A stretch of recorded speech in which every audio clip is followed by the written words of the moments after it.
Good morning. This is Chair Carmen LaShawn Miller. I'm going to go ahead and gavel us in for our meeting for February 14th, 2024 for the Community Development Recommending Board. At this time, I'll ask the clerk to call this meeting in order and roll call. Chair Miller. Here. Co-Chair McKnight. Here. Member Marlin. Excused. Member Haddad. Here. Member Prado. Present. Member Whittingham. Here. Member Lathrop. Here. Member Burks. Here. Member Paola. Here. Member Jackson. Excused. Member Thomas. Excused. Member Conyer-Schutt.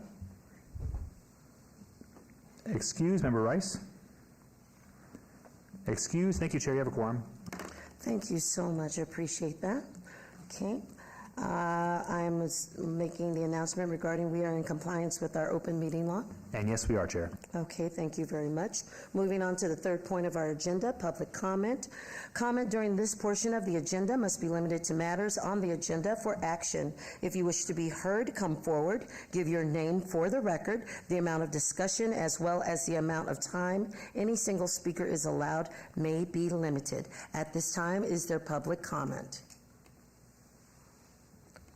Seeing none, we'll move on to agenda item number 4, a report by Colleen Duiger, Grant Program Coordinator on Housing and Urban Development, HUD, Federal Grants, and Allocation of Federal Funds. Ms. Duiger. Thank you. Colleen Duiger, Department of Neighborhood Services. First, just a correction. Member Conyers is present. Okay. The City of Las Vegas's grant application process began on October 16th, 2023, with the posting of a request for proposal, RFP, for agencies seeking program funding from the city's allocation of funds for housing opportunities for persons with AIDS, HOPWA, and the Community Development Block Grant, CDBG. The grant funds for each of these programs were designated as 2-year grants, which were designed to provide funds for selected agencies in fiscal years 2024 to 2025 and 2025 to 2026. The approximate amount of funding for HOPWA is $3.25 million, and the approximate amount of funding for CDBG is $775,000. Interested agencies were asked to attend one of 2 technical workshops held on October 24th, 2023. The RFP closed on November 16th, 2023, and the Community Development Recommending Board received eligible applications for review on December 4th, 2023. Over the course of 2 days, the Community Development Recommending Board will hear presentations from applicants who met grant eligibility requirements. Applicants have been asked to make a presentation to the board. 10 minutes have been allocated for each program, which is broken down into 5 minutes for the presentation and 5 minutes to answer questions from the board. This meeting will consist of presentations for the CDBG grant program. At the conclusion of today's presentations, board members will reconvene on February 26, 2024 for deliberations and award recommendations for each agency. At this time, I would like to ask all board members to disclose any potential conflicts of interest you may have with any of the presenting agencies today. This is Robert Lathrop. Concerning the 1020 presentation with Family Promise, I was a coordinator there for, 5 years, up till COVID, and my wife took over that role, working in the Just Neighbors program. Could be a perception of bias on that situation. I'll take direction from the city attorney. Good morning, Deputy City Attorney Chris Levy, allocate for the record. Will you be voting on this matter today?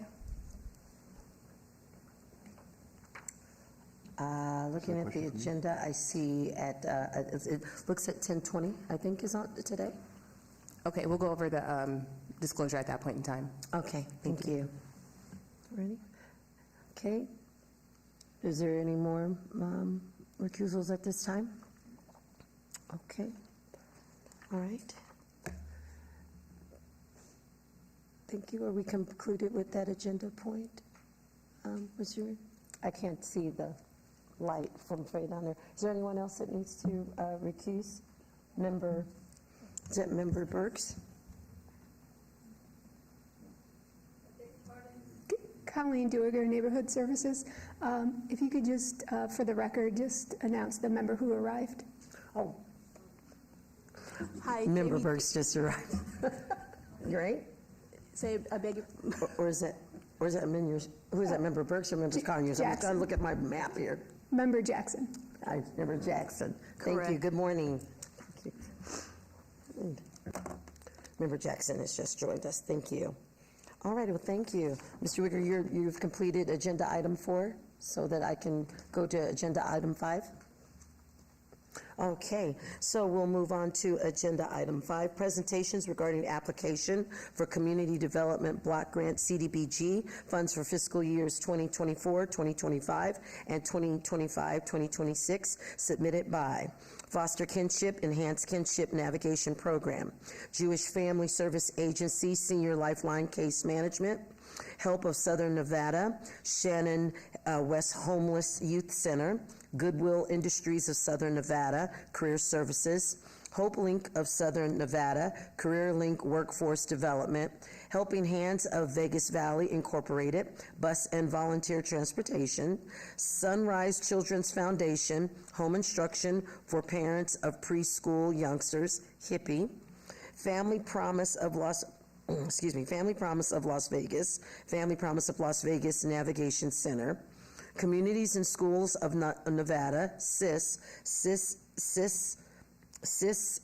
Integrated Student Supports and Academy Supports, the Neon Museum, Increasing Access to Low to Moderate Income Residents, Nevada Partnership for Homeless Youth, Safe Place, Youth Outreach and Intervention Program, Boys and Girls Club of Southern Nevada, Core 5, Olive Crest Foster Care Services, Puentes Youth Program, Vegas Stronger, Intensive Outpatient Program for Individuals with Alcohol Use Disorder, Catholic Charities of Southern Nevada, Meals on Wheels, Hookers for Jesus Incorporated, Hookers for Jesus, Family and Child Treatment of Southern Nevada Incorporated, Domestic Violence Program.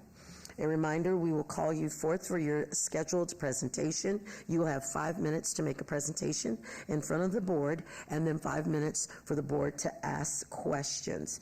At this time, I will remind everyone to please silence their phones at this time so we can have an effective meeting. And if we are ready to go, we'll go ahead and start with the presentations. If we can have Foster Kinship for their Enhanced Kinship Navigator Program, please make sure you state your name clearly, step to the microphone, and members, also remind yourself when you go on the question on the record, please make sure you state your name for the record, and remember that your microphones are on. Good morning and welcome. You can begin when you are ready. Good morning. I'm Allie Caliendo. I'm the founder and director of Foster Kinship, and thank you so much for this opportunity to present our program to you today.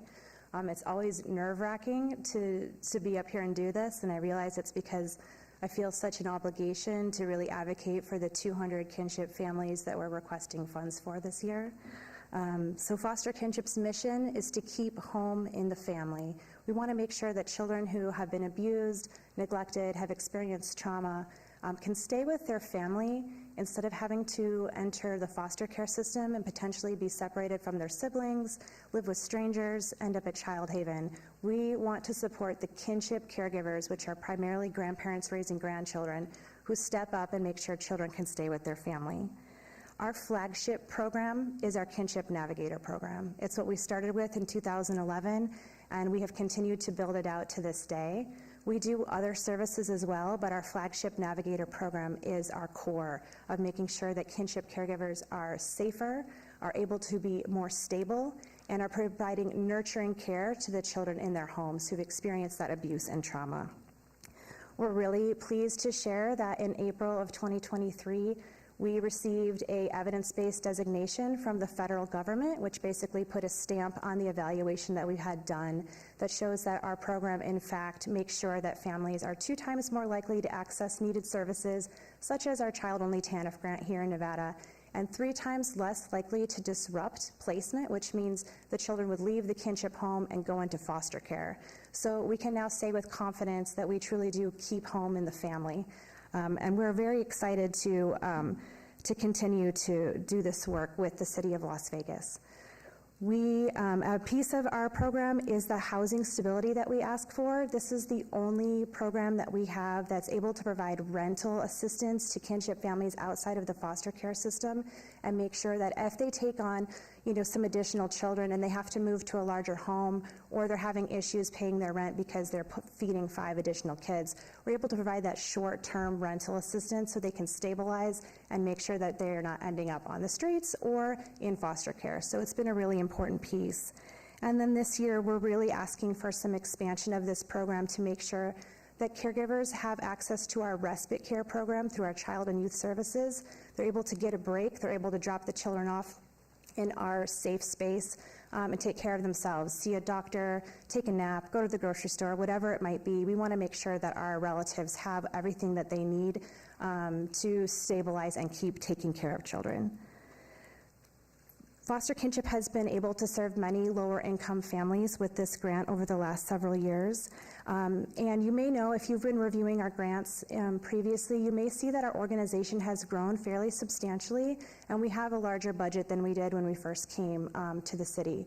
However, it's really important to share that the way we've been able to grow, there are funds available for children who are in the foster care system with their relatives, and so we've been able to increase our government contracts on the foster care side, but on the prevention side, the children who are living in families who have no foster care involvement, the funding is very, very rare. This is one of the only funding streams that we have that's government funded for prevention kinship families.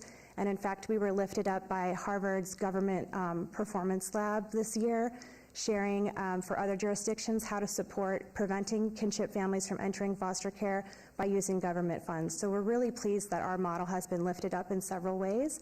And we just really are here to ask for your continued support and expand with us as we work towards generational healing for children in kinship care. Thank you so much. All right, thank you very much. Thank you so much for your presentation. You were just about to hit the 1-minute mark. That was fantastic. And I want to welcome Member Marlin, just joined us. Thank you. This is Chair Miller. Sorry for being late.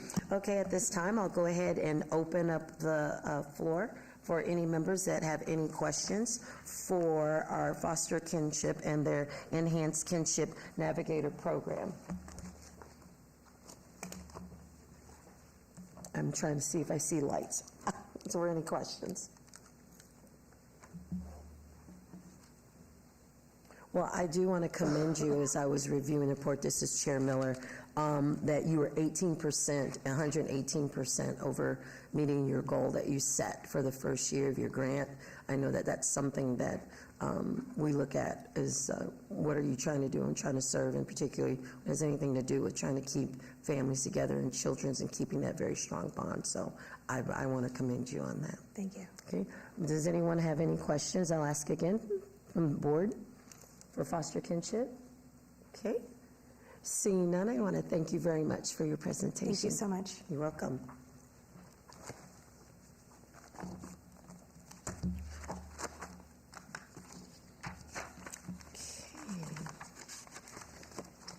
How am I doing on time? Good? Okay. All right. Moving on to our next presentation, if they are here.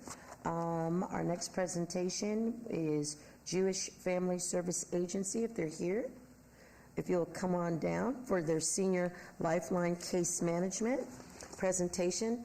Again, you'll have 5 minutes for your presentation, and then you'll have 5 minutes available for members of the board to ask you. Please make sure that you state your name clearly, and welcome. Good morning.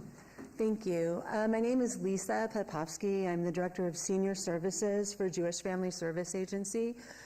Jewish Family Service Agency has been providing non-denominational services in the community since 1977, and the Senior Lifeline specifically for the past 20 years. The goal of Senior Lifeline is to serve low-income seniors with a variety of senior support services and social services in order to have them remain independent and living in the community. Many seniors in the Las Vegas area do not have family or a strong external support system. And so the program design is that every one of the seniors that are enrolled in Senior Lifeline are assigned a case manager. That professional case manager helps them to connect with services that we provide within Senior Lifeline, which include homemaking services, medical assistance, transportation, as well as services from Jewish Family Service Agency, including a food bank, professional counseling, emergency rental and utility experience, and then those services that exist within the community. So that might be helping them negotiate the Medicare and Medicaid system. It might be helping them to access Meals on Wheels. So a whole variety of services. That case manager stays with our clients the entire time they are with Jewish Family Services. And our goal is always to keep them with us as long as they can. We do not want, people don't graduate out of the program. We have many seniors that have been with Senior Lifeline for 10 or more years, and the longer they are with us, the more we consider that to be a success story. Seniors want to remain independent in their own home. The funding that CDBG has provided in the past for us is, we've always asked for the case management salary services. That is the hardest funding for us to secure in the community. We often have the hard services. We have money to provide the transportation or the food or the medical assistance. But really, we think the key to the success to the program isn't the actual service, it's the relationship that exists between that case manager and the senior, and they're asking for help and us putting that out there and anticipating the needs of seniors, because we know a senior might come to us when they're 60, and by the age of 70, those needs have really changed. And so with our program being with them for so long, we're really able to plug them into services that they maybe didn't even know they needed and would be supportive to them. We have taken over many of the programs that used to be done by the state. We have taken over the state homemaking program. We are in the process of doing a self-directed care home service program, as well as looking at some of the state prescription assistance. Therefore, when seniors are with Jewish Family Service Agency, they have those quicker access to programs. We don't even need to refer them out to the state because we are now providing those services for ourselves. We have very qualified case managers, even though in this environment, many of you probably know, finding qualified staff has been very challenging. So we've been able to keep and maintain many of our staff, or if we have had turnover, replace them quickly. So we're proud of the program, and we have been exceeding our goals for all of the time we have been with CDBG, and we anticipate continuing to do so if we are awarded funding again this cycle. Thank you very much. We're doing good there. I'll hit about right about hitting that minute more. I'm loving that. All right. Thank you very much for your presentation. I'll open the floor open now for any board member that has a question, and I believe that's member. Oh my gosh, I'm going to get this right. I'm going backwards. They have my things backwards. I'm trying to remember. Member Haddad? Yes? No? Member Paola. Paolo, they have it backwards. They have it flipped on me, Paolo. You have the floor, ma'am. Good morning. Thank you for your presentation. Just wondering, do you know the demographic makeup of your seniors by race? The exact demographic makeup off of the top of my head, I don't. Obviously, that's data that we collect. I believe that our demographics do represent the ethnicity in a basis that is consistent with the city ethnicity. Senior Lifeline Services does probably have an overrepresentative of females in the program. We find that it's females are much more likely to reach out and access services than a man that lives independently in the community. We continue to do outreach into that male population, but we do probably overserve the female demographics. Thank you. Chair recognizes Member Whittingham. Good morning. Good morning. Member Whittingham. I noticed that the significant majority of the funds requested is for your senior Lifeline case manager, as you said. Is he or she limited, restricted to this program, or does that employee also work in other programs that you provide as well? Great question. We have multiple case managers. The case manager that is assigned and billed to CDBG is assigned clients that only fall within that CDBG area. So they work exclusively with CDBG clients. We have other case managers that have clients that are within other parts of the community. So that person does work exclusively within the City of Las Vegas clientele. So, and the base of my question is, if we are not able to fund or approve the amount that you request, would you be able to subsidize that the salary from other grants that you receive as well for the program? If we didn't, we would still serve the City of Las Vegas, but if we had a reduction of a full case manager and we weren't able to replace that, right now I don't know of any additional funds to fund that full-time case manager, there would be an overall reduction to the program. So there would be subsequently less City of Las Vegas seniors served, and there would be less seniors served in general. So I can't say that we would be able to fully serve the number of the 140 that we project at a minimum being able to serve without funding from CDBG. Thank you. Board members, is there any further questions?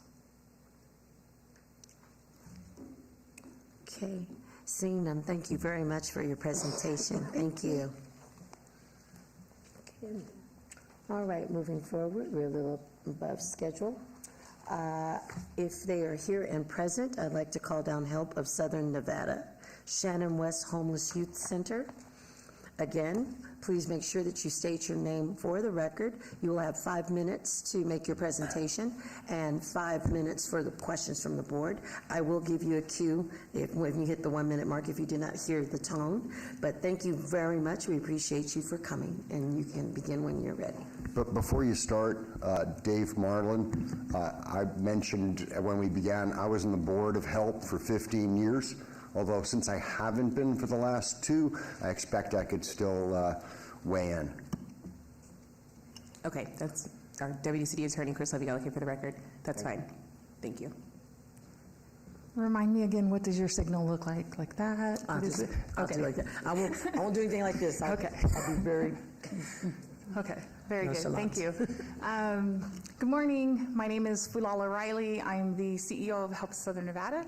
With me, I have Shelly Torres. She is our CFO, just in case you have any budget questions. And then with me on my left here is Kim Moore. She is the Shannon West Homeless Youth Center Director. She is the one boots on the ground with our youth.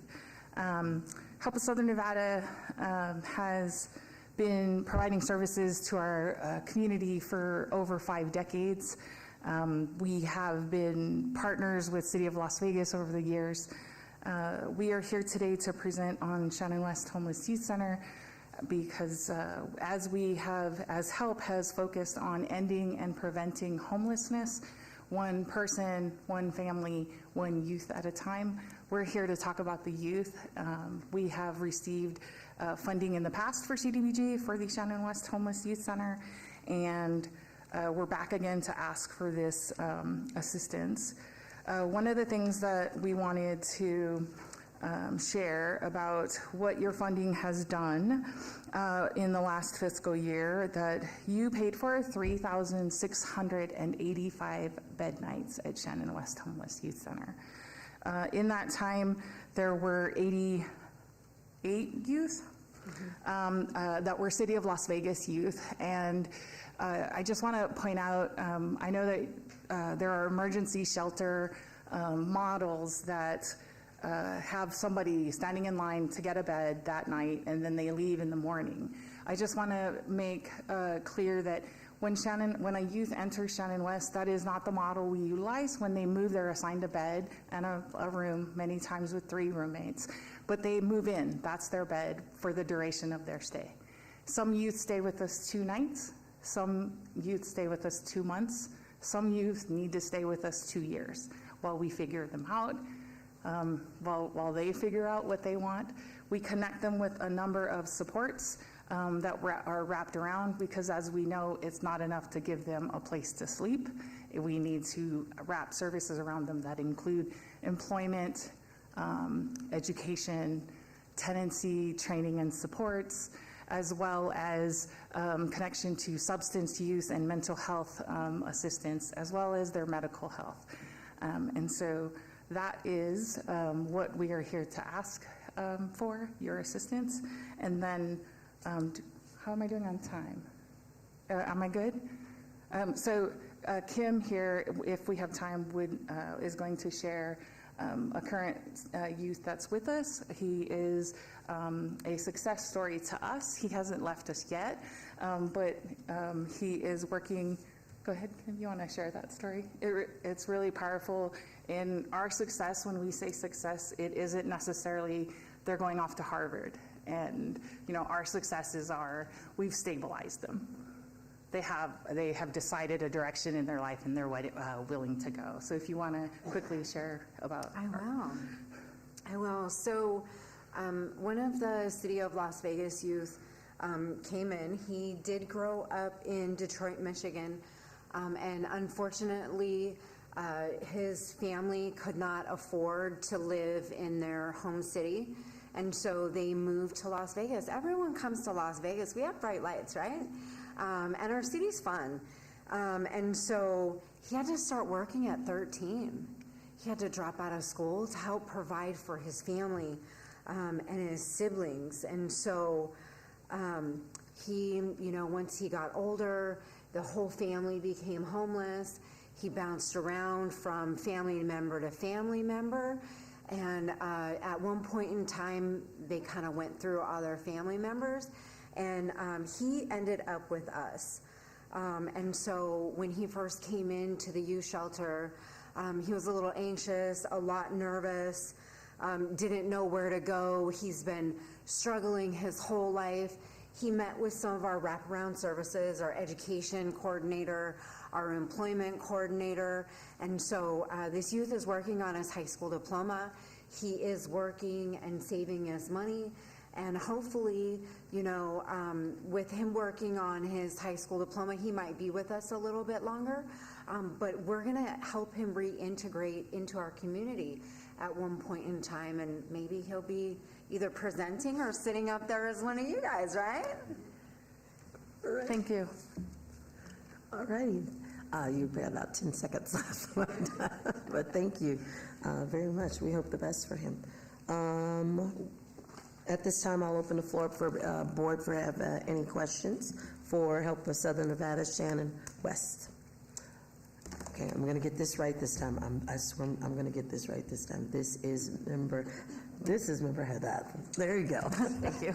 Patricia Haddad. Just a question. I was looking at your program data for the past couple of years. Looks like you've been increasing the number of youth that you've served over the past 3 years. I'm curious if that has to do with overall capacity and sort of like getting up to full scale, or a larger need. What are you seeing out in the community? Yeah, so we are seeing a larger need. Prior to the pandemic, youth was the fastest growing population amongst the homeless and unhoused population. A couple of things. Our biggest and best referral to our services have been residents or former residents. Oftentimes, the youth will actually, hey, I ran into little Johnny here. He doesn't have a place to stay, right, at the bus stop or whatever. We've had former residents share. That's always comforting and something to be proud of for us. But there are the housing market and the rental market is making it more difficult for youth to be able to secure rental units, as well as make enough money to pay for it. Some of our successes from Shannon West are folks actually find their roommates at Shannon West when they move out. And so that also is prolonging and then also increasing the flow of youth into Shannon West. The chair recognizes member Bob. You're good.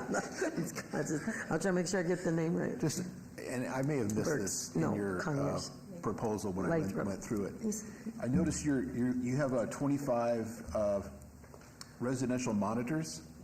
Yes. I'm very curious. Good people are hard to find. What kind of training, background do your current residential monitors have? What kind of, I don't know if there's any formal certification, but how do you find good people in that area? And what's your plan moving forward for keeping that? It's a large number of people. Yes, we do staff the facility 24/7 with our residential monitors. They are key to the success of our youth.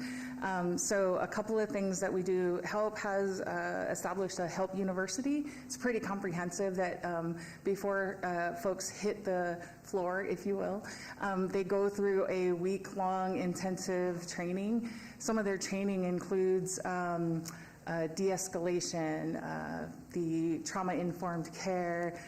It's also the, what's the interviewing? Motivational interviewing. And then there's boundaries training. So we have our behavioral health director that administers that training, and then they have a shadowing system once they get into Shannon West where they're with somebody shadowing and learning the job for a couple of weeks. They are probably our biggest asset and most important to providing those services to the youth. Thank you. Chair recognizes Member Jackson. Hi, yes. Following up on Bob's question, some of your youth, they stay for 2 days, and then some of them stay for like 2 years. And a lot of your programmatic initiatives are like, it seems kind of like long-term.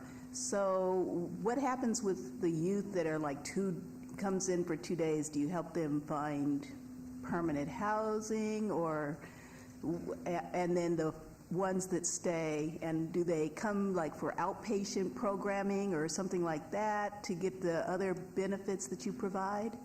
So the youth that come in for 2 days, they either choose that the program isn't for them, or they've reunified with family, or with some problem-solving conversations, we've assisted them in connecting with others that where they don't need to be at Shannon West. So it's not everything, but 2 days is sometimes they just needed a place to stay. They were waiting on someone in their family, and when that comes to our attention, we usually try to help them connect or reconnect with those individuals. Okay, this is going to be our last member. Conyers, I see your light is on, so you want to go ahead and ask your questions, and then we'll be done. That'll be our last question, board members. Good morning, this is Vanessa Conyers, and I was just curious, you guys have volunteers that also support what you do? Yes, a lot. We actually have a volunteer and activities coordinator at Shannon West that is their main focus, is organizing the volunteers to come in and do groups or presentations to the youth. Some of them come in and volunteer just to make the facility seem more like a home. So everything that we celebrate in our homes, we make sure that the youth are celebrating that at Shannon West. So we do utilize as much as possible volunteers, particularly though at Shannon West, we do have to give them a quick training of how to interact with the youth, what boundaries there are. And so, yes, we do, but cautiously. Thank you. Thank you very much for your presentation. And remember, Latham, I'm sorry, my map, I'm still on Eastern time, so I apologize. My map got a little twisted up here. Okay, we're a little ahead of schedule, but if you are here with us right now, I invite down Goodwill of Southern Nevada as we go through our schedule for their career services presentation. Again, you'll have 5 minutes for your presentation and then 5 minutes for the board. If you will go ahead and forward that. Thank you. Thank you. Thank you so much. And if you'll be so kind to do that and state your name, welcome, and you can begin whenever you're ready. Awesome, thank you. I'm Brian Fukuzawa, the Vice President of Mission Programs. I'm joined by Jason DiOrio, the Director of Philanthropy. So Goodwill's mission is to reduce the impact that poverty has on our community by helping individuals obtain employment and upward mobility.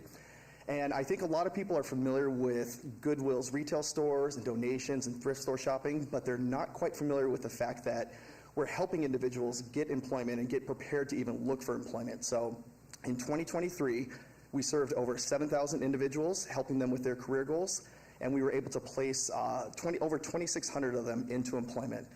So we utilize a diverse set of funding sources to make sure that we can reach out and help as many people as possible. So through grants like CDBG Las Vegas, we can really focus on those special populations to make sure that they're not being left behind. What we realize for a lot of them is that they come in maybe not quite prepared to even look for employment. So we have this holistic approach where we're really digging in to figure out what the root cause of their unemployment is, so that we can hopefully address those barriers, help them reduce them, or hopefully eliminate them to get them prepared where their career coach can then create an individual employment plan with them to help them find employment. So we do this through two walk-in career centers where individuals can come in with whatever barrier they may have, and we will either provide services to them or find community partnerships that can help them address that and provide the services. We have a training academy for those individuals who may need certifications, licensing, or some sort of training to get into the career field that they want to get into, and we take care of all those costs. So the CDBG Las Vegas grant allows us to utilize part of that funding to help those individuals, as well as creating the framework for us to be able to sustain it and grow our efforts here. We are also very much interested in collaborating with any organization who may be in alignment with our goals. So regardless of the outcome of any grant proposal that we go after, anybody who has people that either qualify for the grant or maybe don't qualify for their programs, we would still encourage them to refer people to Goodwill, because we can probably serve those individuals because we have a lot less restricted funding too that we get from our retail stores revenue. So one of the great things that we are really proud of is that we have the ability to receive information from Goodwill International, which is kind of the governing umbrella for all Goodwills. And they provide us with a lot of resources, a lot of framework, and a lot of data that we can use on a national level, but really focus on things that we're doing here at a local level. So they've created what's called the Opportunity Accelerator Framework, which is a very holistic journey map that addresses most people's journey and has different points where we can kind of figure out exactly where somebody may lie. So instead of just rushing somebody into employment, we can sit back and kind of assess where they are, figure out what their barriers are. We can then create a plan together to make sure that we are setting people up for success rather than just hoping that they'll be successful. And then, of course, launching that whatever path they're going into and evaluating our success from that. So we've found that it's been very successful. We've done that kind of framework in the past, but we didn't really name it until a few years ago, and now we have a really structured way of approaching things. So we've received the CDBG funding in previous years, including this year as well, and we've spent the majority of this year prepping for the framework and the expansion and really getting the structure the way that we want it to be, so that when we are fully prepared to dig into these individuals who need more supportive services, more barrier removal services, we can be ready to go and not have any kind of barriers that may create any setbacks. Thank you very much. You right at 15 seconds. Fabulous. Okay. I will open the floor up to any board member that have any questions. With that, and my new map. Thank you very much. The chair recognizes Member Haddad. Hi, Patricia Haddad. Just a question. So here, the framework that you're building out, can you just give a little bit more specificity on the client materials and the skills training and sort of like what are those funds specifically going to go to? Sure. So we control some things a little bit more internally. So in our training academy, we have the ability to put people into a medical assistant training program, a certified nursing assistant training program, and a stagehand training program, where we've expanded into phlebotomy. What we're doing is looking for what the need of the community is, partnering with employers who have job opportunities available at the end of it, developing training that aligns with whatever needs they may have, and then when people complete their trainings and sometimes externships that they need to, they have opportunities to interview directly into that. And what we found is that instead of what we used to call kind of the train and pray model, where we would put people into training and just hope that they would find employment opportunities, we now have those employers set up to where they are guaranteeing at least interviews at the end of it, and then if they're not hiring them, our career coaches will help them find employment. Chair recognizes Member Whittingham. Good morning, Member Whittingham. There's no doubt about the services that Goodwill has provided to communities across this country and certainly Las Vegas, and clearly well established. But as I look at report from the city, and I suspect you also get a risk management report from the city as well. Do you get a copy of that? How do you account for the administrative lapse in terms of the lack of invoicing for expenditures and on track with your funds so far? How do you account for that? Yeah, so, and that's something that we've identified as well. We've received this grant in previous years, and we haven't really had any kind of issues with making sure that we've had the expenditures. This year specifically, we expanded the groups that we're serving. So in the past, up until July of last year, we were serving specifically individuals who were survivors of domestic violence. We've since opened it up to expand into other special needs populations, and we wanted to make sure that before we really started putting money into the services that we're providing, we're creating the structure for it. So we've implemented the plan that is really identifying the individuals through partnerships with some of our community partners that will refer people to us, but also reestablishing ourselves inside of the domestic violence shelters to make sure that we still have that pipeline of individuals for the spending. So we are fully confident that by the end of this quarter, that money that is required will be 75% of the way spent, and then we'll be well over the spending throughout the fourth quarter. And the appropriate invoice be submitted as well? I'm sorry? And the appropriate invoices be submitted? Oh, absolutely, Okay. definitely, yeah. So the way that our structure is planned right now is that we'll be fully spent before June of this year, so that the next time we meet with you, you'll be super happy with everyone. Thanks. Chair recognizes Member Conyers and then Member Prado. Hi, this is Vanessa. So once people go through your training program and maybe it's like a year out, do you follow up to see how they're doing? Absolutely. So a year is the bare minimum that we would ever follow up through just any program that we have, but we also encourage all of our participants to enroll into our alumni program, which is where they can then have those upward mobility opportunities. So just because somebody completes a training or finds employment, we want to make sure that we're setting them up for that opportunity to be able to continue to rise. Somebody who completes like a CNA training could go after like a bachelor's degree in nursing, and we want them to be the face of our programs and encourage other people and mentor them. But a year is the very minimum amount of time that we would ever follow up with people to make sure that they're okay. And our internal funding that we get from our retail stores allows us to kind of make our own rules. So there's no funding restrictions for that. If they need additional services, we'll provide them to make sure that they're stable. Thank you. Member Prado, we're at 1 minute, sir.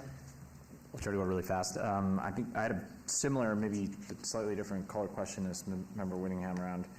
I was looking that there's a disparity of overperformance on clients and then underperformance on spending. And then when I looked at the targets for this year, it says there's like 7,000 total clients, but 20 in the city. Can you just maybe speak to me a little bit about, given that this grant process is usually difficult, we're asking a lot of organizations if like partial funding would help, et cetera, what the logic is between the target of 20 and how that would look?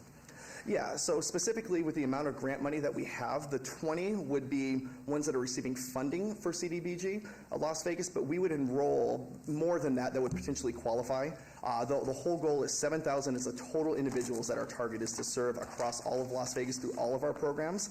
And then internally, we determine which funding sources we're going to pull from to make sure that we're invoicing properly and all that. Thank you very much. Thank you. All righty. Okay. Moving on to our next presentation. If they're here, the Hope Link of Southern Nevada, Career Link Workforce Development. If you'll come down, please make sure that you speak directly into the mic and please state your name for the record. You will have 5 minutes for your presentation and then 5 minutes available for the board to ask you questions. Welcome and good morning. Good morning. My name is Ryan Henson. I am the Supervisor for Administration and Employer Services at Hope Link of Southern Nevada. So just give you an overview, Hope Link of Southern Nevada provides homelessness prevention services to the entire Southern Nevada area by ways of our housing programs. And our goal is to bring sustainability and self-sufficiency into our households. Our Career Link program is the missing piece that we implemented in 2021 to not only ensure that our clients were getting off of the streets and into stable, permanent housing, but that they were able to sustain that housing after our funding ends for their programs. So we have an extensive process. We do an initial assessment with our clients to gauge where their barriers are and how we can help support them in their process to obtain employment. We then create an individualized employment plan for all of our clients so that way we understand their prior history as far as work, what their goals are, and how we can help them to obtain those goals. From there, our employment specialists work with them individually to ensure that we are looking at those resumes. If they don't have a resume, we're helping them create them. And we are essentially helping them through this entire process. We do mock interviews with them to ensure that they are employment ready. If they need job readiness skills, we have community partners that we work with where we can refer them out if it's something that we cannot do within house. We have employer partners that we partner with that have jobs ready and available for our clients once they are at that point where they're comfortable and ready to go and interview. This fiscal year, we have onboarded 2 employment specialists that have been working with our clients. And from this year, between this year and last year, we anticipate we're going to triple our enrollments. Last year, we had 119 clients enrolled. This year, we're looking at 300. And out of that, we have 173 clients that are currently enrolled. Out of that, 60% of them are actively interviewing and are trying to obtain employment. We have about 20% that are currently going through job readiness training through different community partners such as the CX program and other organizations that provide job readiness training. 40% of our current enrollments have already obtained and are maintaining employment. We are seeing that housing and employment are intertwined. And in order for us to continue to provide the service that we are providing, we understand that we have to expand and we have to bring in additional staffing. We are not going to be able to provide the same level of service the more we grow. We have 2 employment specialists and they are already acting over capacity because we are getting so many clients that are needing our assistance. So we are hoping to expand and add an additional employment specialist so we can continue to serve the Southern Nevada population.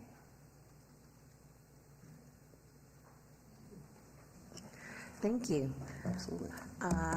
Board members, does anyone have any questions? Now, this is Bob Lathrop. Go ahead, Member Lathrop. This is my favorite question about your staff. This particular grant is for an employment specialist that would work under you? Yes. I noticed on the org chart you've got a lot of yellow here. I don't have to really understand all of this stuff, but I guess my concern is you're looking for good people to work for you and with you. We're trying to help with that situation.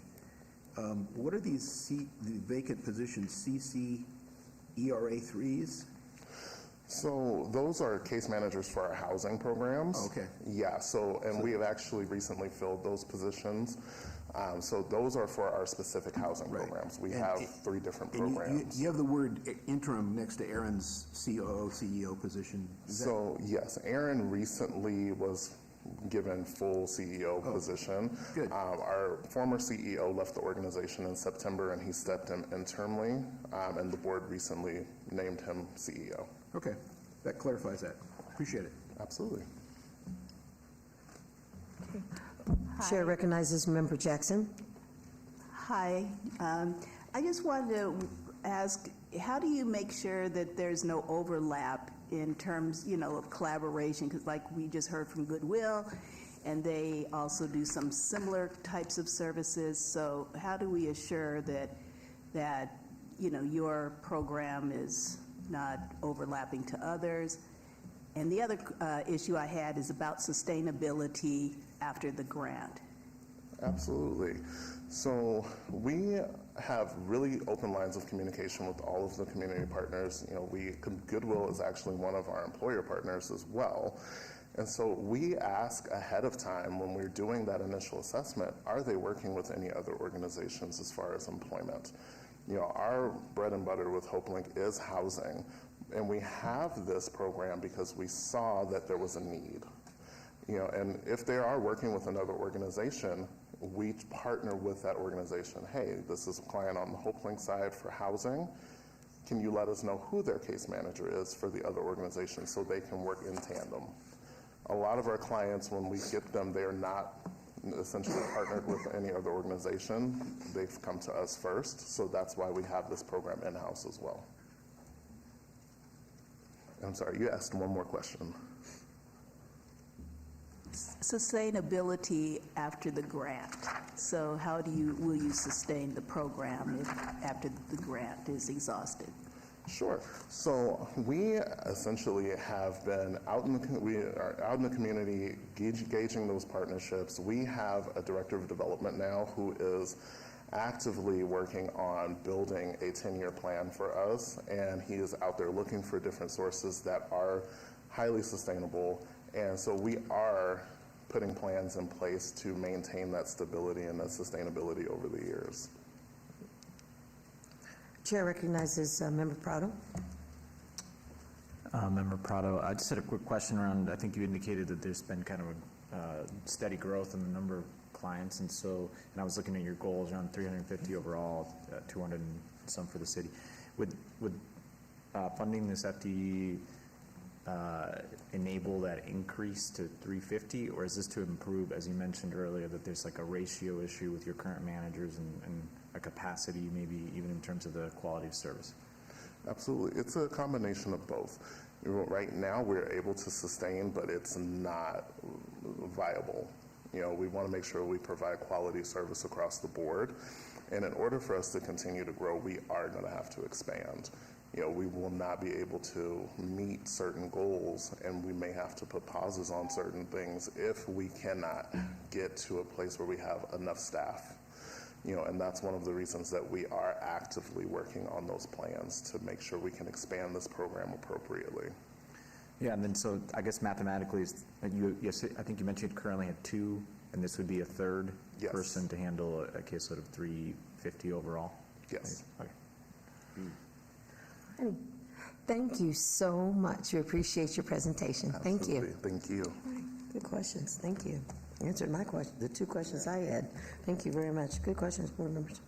All righty. With that, we will move ahead. And yes, we are in front of schedule. Yes, that's how I like it. If you are here, we are prepared to hear from Helping Hands of Vegas Valley Incorporated for your bus and volunteer transportation presentation. Again, you will have 5 minutes to make your presentation and then 5 minutes from questions from the board. Please make sure you state your name for the record. Good morning, and whenever you are ready, you may proceed. Good morning. My name is Marcia Blake. I'm the Executive Director of Helping Hands of Vegas Valley. We serve seniors 60 and over with services that allow them to live in their homes as long as possible with dignity and respect. The program that we are here to request funds for today is our Bus and Volunteer Transportation Program. We are currently receiving CDBG funds for that program and have exceeded the number of clients that we said we would handle. We said we'd do 100. We're currently at 122 and providing so far this year 2,154 rides to those clients, which is actually an average of 75 rides per month more than we did last year. So we've been able to, with your help, sustain the program with the drivers and staff that we need to do all the scheduling and driving of those clients.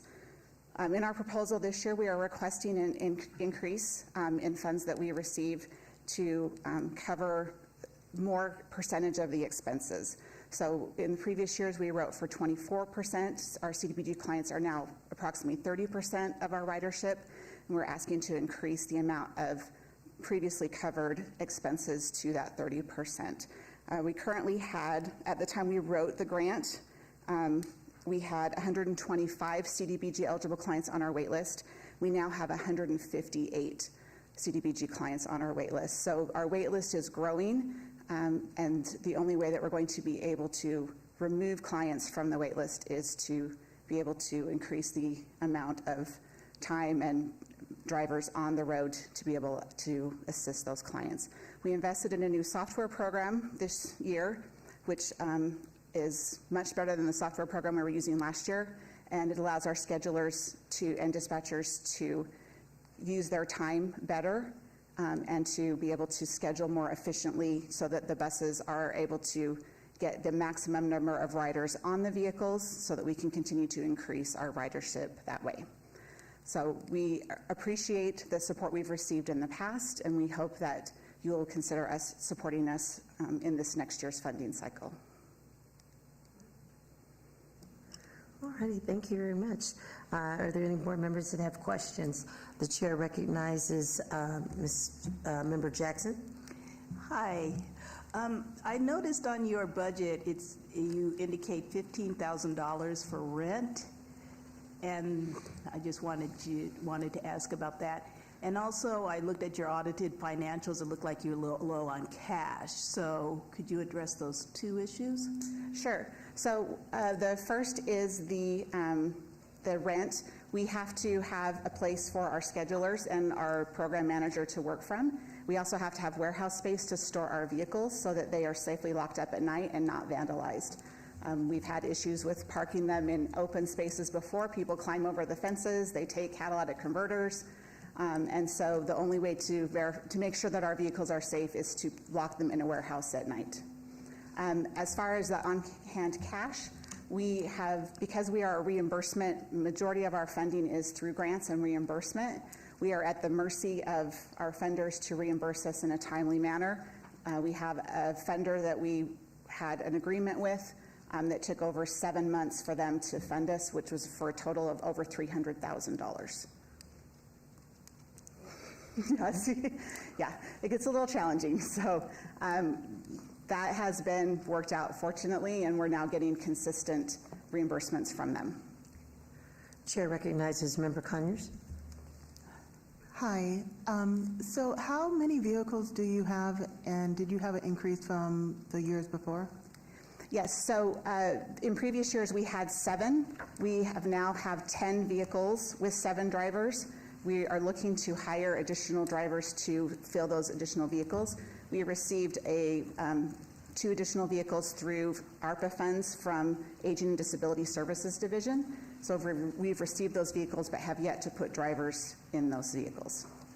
And then how many friends can fit in these averagely?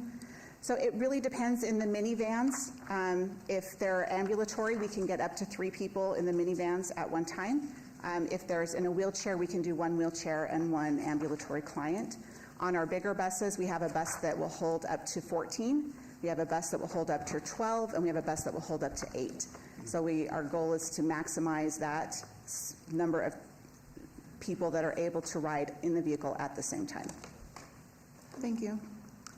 Chair recognizes Member Prado.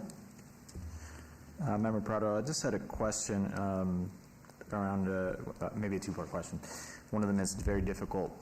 This is a very difficult process because it asks always, in my experience, the last 3 cycles super exceed the need, and then we're looking at a lot of really strong applications, then having to prioritize. So I just had a question, since you run 2 programs, and in terms of the client goals, one is sort of outpacing the other, meaning the transportation is well above 100%, whereas the meal sometimes tracks behind them. Looks like for 2 years ago, for the complete year 22-23, it was 81%.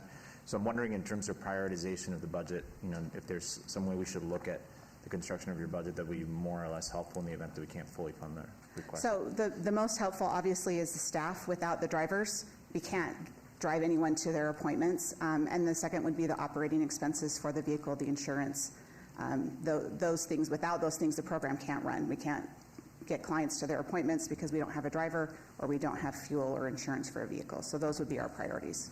Perfect. And then I get to that earlier question around the different client tracking.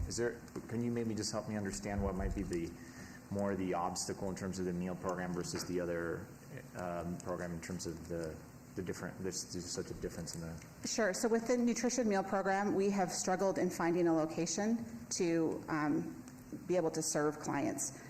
We had one location that was in a CDBG area, and we had to close that location. We opened another location that was not in a CDBG area, which made it challenging to get clients to there. We have now opened a third site, and that is close to CDBG. So we have reached out to 2 complexes in that area to see if they have residents that would be willing to come to the meal. It's a congregate meal program is a very different animal than a transportation program. Transportation, those clients need to get to their medical appointments. They don't need to get to a congregate meal. That's more for socialization, isolation situations. So it's much harder to find clients that want to attend that meal versus finding clients that need transportation to get to dialysis, chemotherapy, things like that. Thank you. Thank you very much for your presentation. We appreciate your. Thank you. You guys have a great day. All right. Thank you. All righty. Okay. Staying on time. Next presentation, if you are present, we're a little ahead of schedule. Sunrise Children's Foundation, Home Instruction for Parents of Preschool Youngsters. Hippie, if you're available, we welcome you. Please come on down. Make sure that you please state your name for the record, and please know you have 5 minutes for your presentation, and then you will have 5 minutes of questioning by the board.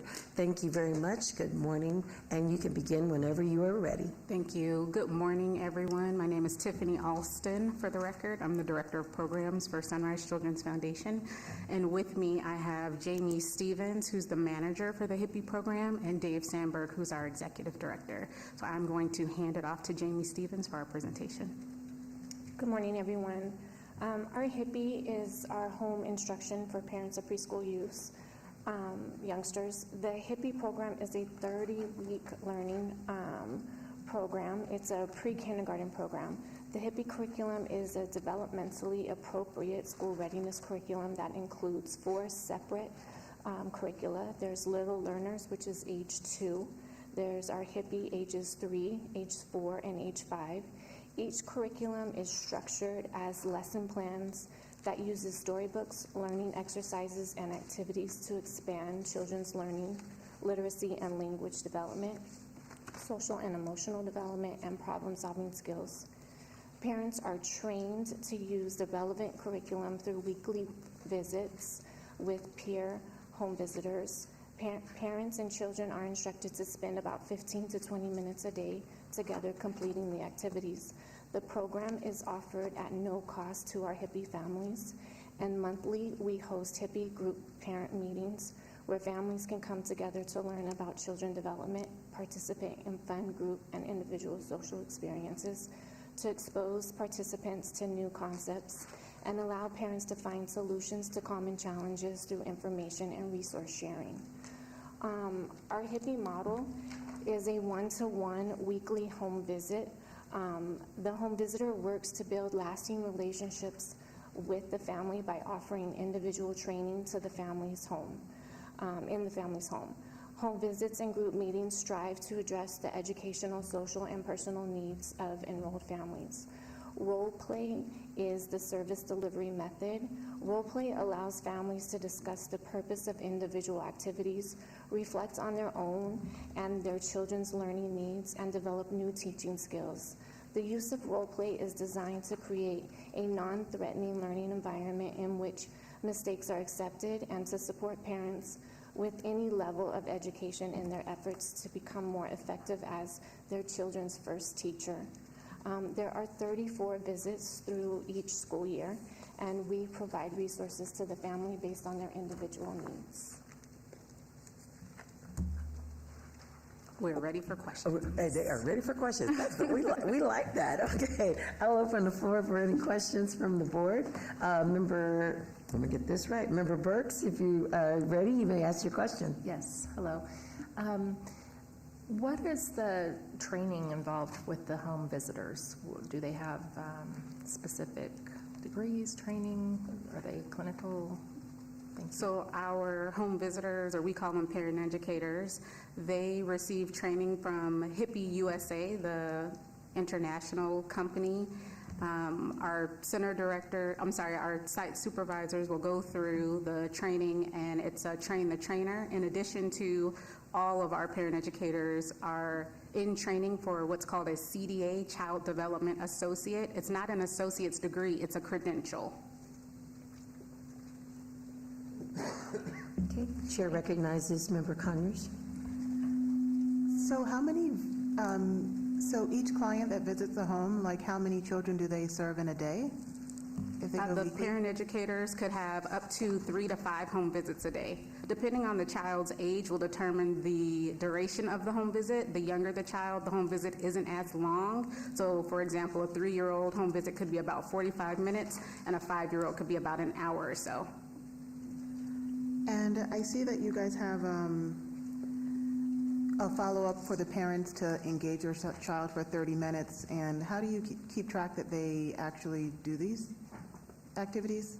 So we give the parents a curriculum packet every week. So there's 30 weeks in the curriculum. They get 30 packets along with storybooks.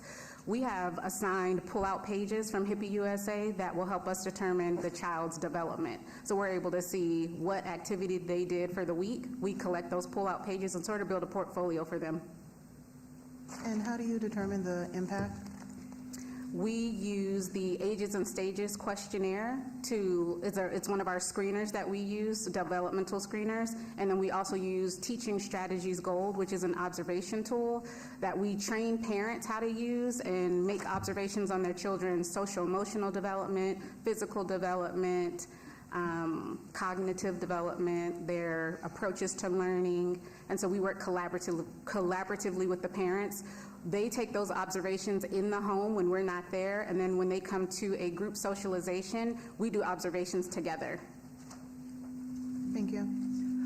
Chair recognizes Member Whittingham. Good morning.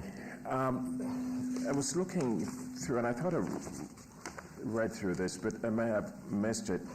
Is this an existing program here in Las Vegas already, or is it new? Or it is existing, but it's not yet funded by the city? This program has been with Sunrise Children's Foundation since 1995. Okay. Every year, we are always looking to sustain funding from different streams. And so our board of directors do some fundraising, and then we apply for local grants. Okay, so this is the first time you're applying for CDBG grant? It's not our first time. I believe the last application, and Dave, you can correct me if I'm wrong, we were not approved for our last application that we submitted, but we have been approved from you all, or awarded from CDBG in the past. And I may have missed it. What are some of the measures of effectiveness that you have that would show quantitatively the effectiveness of this program and how it impacts your service population here in Las Vegas? So we collect data through our Ages and Stages questionnaire. We're able to collect some baseline data through the Ages and Stages questionnaire to see if the family needs a referral or not. And then ongoing data is collected through Teaching Strategies Gold. Some measurements that we look for qualitatively, so that's our quantitative data. Qualitatively, we collect surveys from families to hear about what their experience has been like with us. In addition to, we use Parent Gauge to look at families' engagement. So we're able to see how much time families spent working on activities, measure that, and then look at what specific domain the family worked on, and we can look at their child outcomes to say, oh, the family spent, 100 hours working on physical development, and then compare it to our Teaching Strategies Gold data that will show us if the child had an increase from the base level benchmark to our third quarter data. So we're looking at the data on a quarterly basis. We actually report out on our data on a quarterly basis through YouTube. So our leadership team members all share this data back out with families, our board of directors, community partners, through what's called Data Jam. So they're reporting out on outcomes on a consistent basis. We are We are committed to CQI, so looking at our data at every quarter allows us to shift where we may have some gaps and opportunities as well. I recognize that we have maybe over time, and I appreciate the completeness of your answer, but it begs for a follow-up from me. With the response you get from your service population, from parents, what are some of the concerns that they have raised, and how have you addressed those?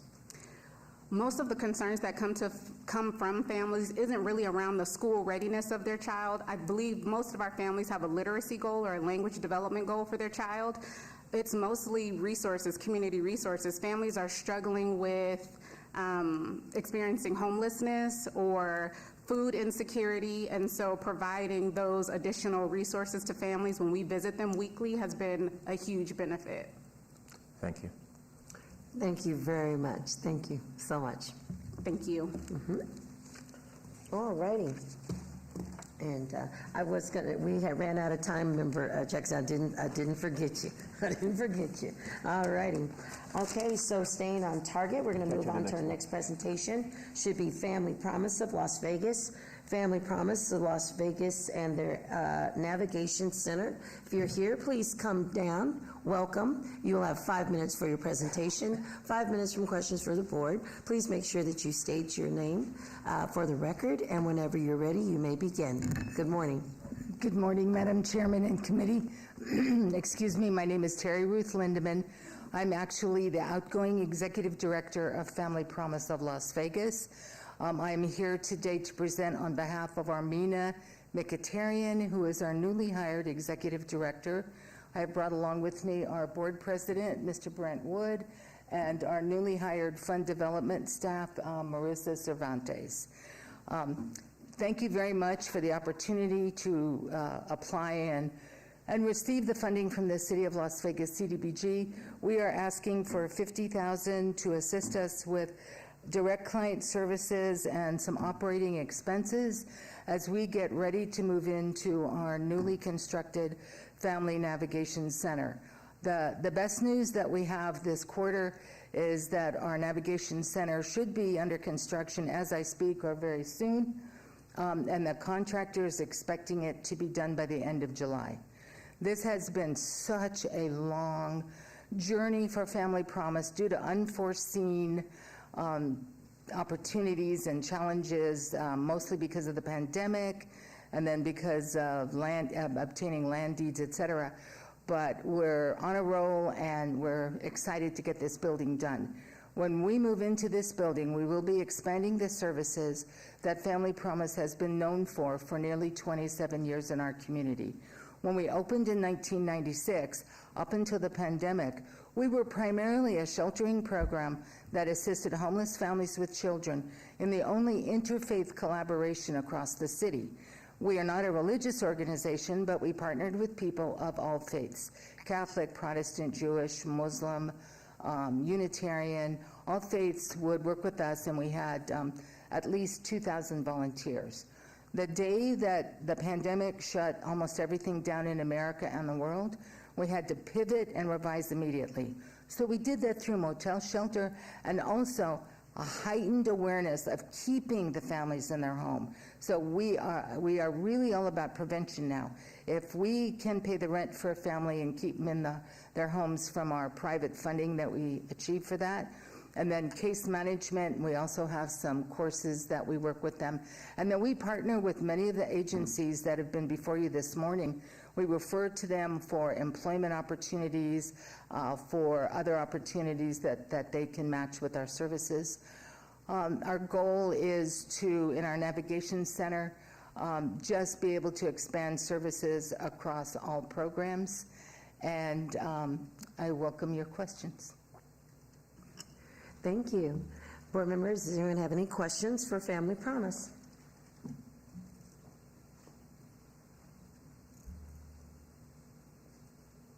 I don't see any red lights. Okay. It's well written. Go ahead. Pardon? It's well written. Co-Chair McKnight said it was well written. So. Oh, but I do see Member Powell, the Board Chair, recognized you. You may ask your question. Thank you. Good morning. Thank you for the presentation. Just one quick question. I noticed you do complete evaluations. What do you do with those evaluations? Because I didn't see like follow-up information. Can you, I'm sorry, I have the hearing problem. I'm sorry. That's not you. Can you hear me better now? Yes. I noticed that you complete surveys. Yes. I was wondering, do you do any follow-up, or what do you do with the surveys? Yes, we do. The families complete a survey as we transition them to their own apartment, and we have a really high transition ratio, 80 to 85% of families we serve in the sheltering program. And then we do follow up with them 3 months, 6 months. We have families that we have followed up with for years. So it's sort of the motto of once you're a family promise family, you're always in the family. And then come back to us for services if they lose a job or if we can connect them in other ways. And then we also have modified programs sometimes because of their comments. And we are in the process now of forming a guest services committee, which will be, it will be former clients. Thank you. Member Conyers and then Member Prado, please. Hi. So I do really honor like your commitment to continuous surveying. I'm just curious, like, how do these surveys look? Are they by email, in person, or over the phone? They're in person. The surveys for the clients? Yes. They're in person at the time that the person is transitioned out of our program. And we will most likely be doing a lot of digitization of many of these documents going forward. And then you use those surveys to determine like who will become a part of this new committee that you're forming? I'm sorry, ma'am, I couldn't hear you. No worries. So you use these surveys, feedback, people that perform well to be a part of the committee that you're forming? Well, they don't necessarily have to perform well. We would make this opportunity to be on this committee open to our clients, and then they could apply for that. Some families that don't necessarily get to housing the first go-around, there might be a reason, and we always hope that they will next time. So I don't think we would target that they have to perform well to be on the committee, but there would be some of those that were highly successful. For instance, we have a client that was with us 10 years ago that after she left us, she achieved 2 masters in social work, and last May received her PhD. And she is very excited about coming onto this committee. Thank you. You're welcome. Member Prado. Member Prado, I think it was very well written. Over here. Hi. Oh, I'm sorry. It was very you well know what, written. I'm sorry, I have hearing aids, and they're No picking problem. up, you know. Giving you a hand, 2 hands. Here you go. Very well written. I'm familiar with the work, very impressed. I think the only question I had, based on the documents, I think you partially addressed it, but maybe I want to give you an opportunity to speak more robustly on it, is it looks like a kind of a changing of the guard situation of a new CEO. It looks like a key program staff member may have transitioned to case manager. Those things were all noted in the risk assessment. So I'm just wondering if you could explain to me where you are in terms of, it seems like the fiscal side is relatively stable, but there are some changes on the program side. I would love to respond to that. Yeah. I tried to retire in 2017, and my board said, Terry, will you please stay until the building's completed?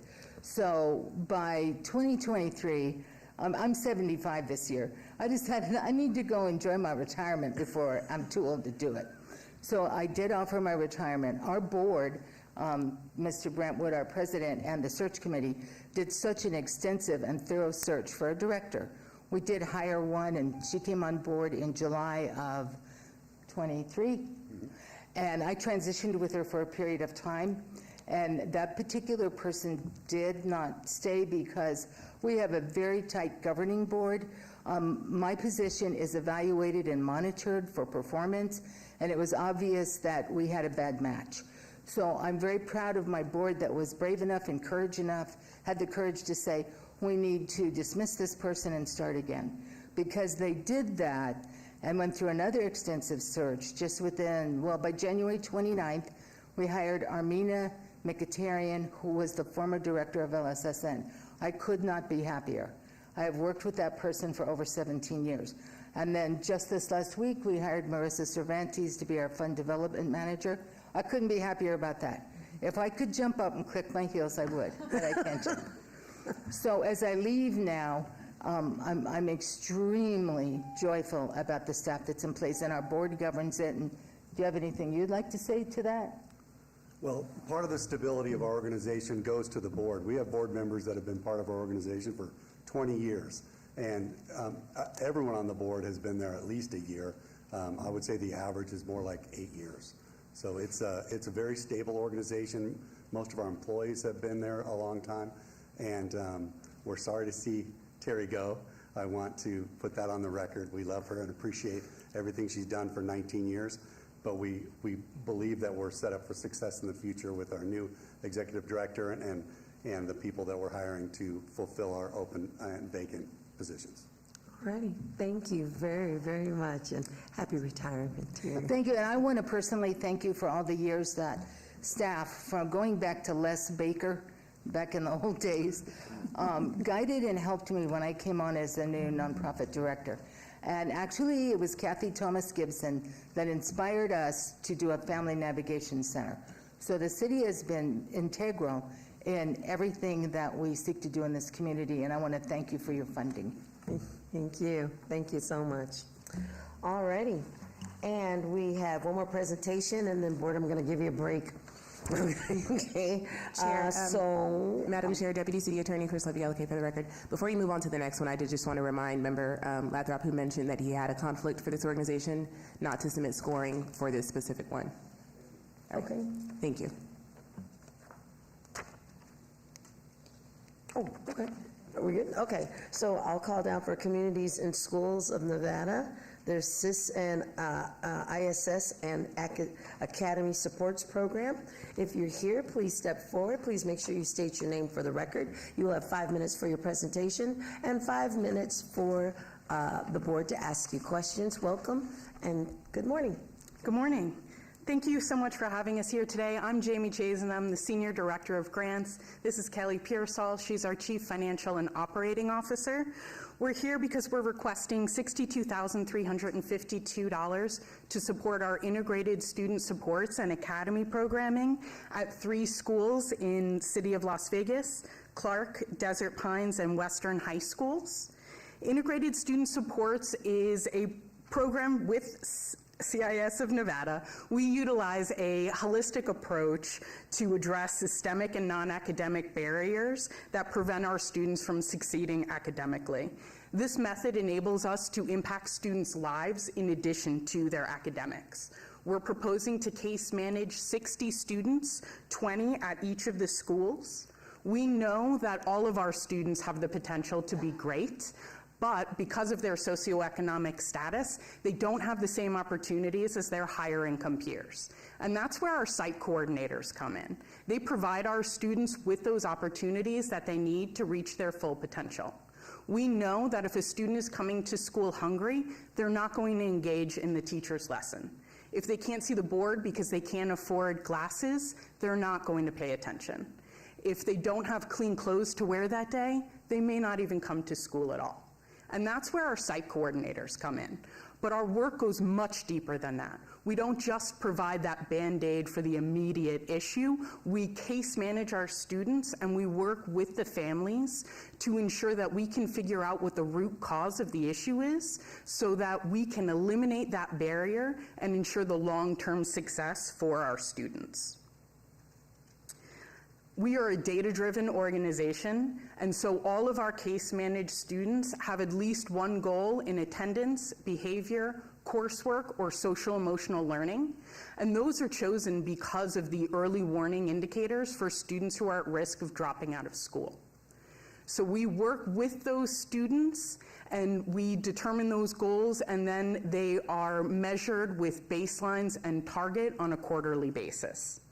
Our Academy program is a year-long elective course led by a teacher currently working in the school. CIS provides a tailored college and career readiness curriculum for the teacher to follow, and we buy out the teacher prep period so that they're being paid by communities and schools to facilitate the class. At CIS, our program is our people, and that's why the majority of the funds we're requesting are going for our site coordinator salaries, because they're the people that are working tirelessly every single day on the school campus to ensure that our students have what they need to be successful. An additional portion is for our academy specialists. They work with the teachers, with the site coordinators, to ensure that all of our academy courses are meeting our rigorous program and data standards. And then a small portion is utilized for the indirect costs associated with running this program. CIS of Nevada utilizes a braided funding model, and that means over the entire program costs, only 10% of those funds are the CDBG funds that we're requesting. 55% are other public funds, and then the remaining 35% will be raised through philanthropic funds. Although this is the first year that we've applied for City of Las Vegas CDBG funding, we did recently receive City of North Las Vegas CDBG funding, and Kelly, as our Chief Financial and Operating Officer, myself as the Senior Director of Grants, and we also have a Public Funding Manager. All of us have operated other CDBG funds, so we know exactly what it takes in order to manage and implement a successful CDBG program. I do have some handouts, which I'll leave for you. They just have a quick breakdown of our outcomes, student demographics, and program costs. We know that we can't do this work alone. The name of our organization is Communities in Schools because we know it takes everybody in the community in order to be successful. So thank you again for inviting us here. We appreciate your time, and we're happy to answer any questions you may have. Thank you very much. Member, I will start with Member Jackson, because last time I left her standing on the floor. Member Jackson, go ahead. If I may just point, can we have the handouts pending the questions? Thanks. Thank you. Member Jackson. Hi. I show that you guys are planning on, I guess, you want to serve 60 kids, right? And you serve 9,317. So I wanted to know, well, what happens if there's more than 60 kids that need your services, right? Sure, thank you. So the 60 students are case-managed students that will be funded just through this program. Our site coordinators typically case-manage 50 students for their caseload, so there are other students that will be served through our program, just not funded through CDBG. And then in addition to case managing students, we also provide school-wide services. So we have resource rooms in every single school.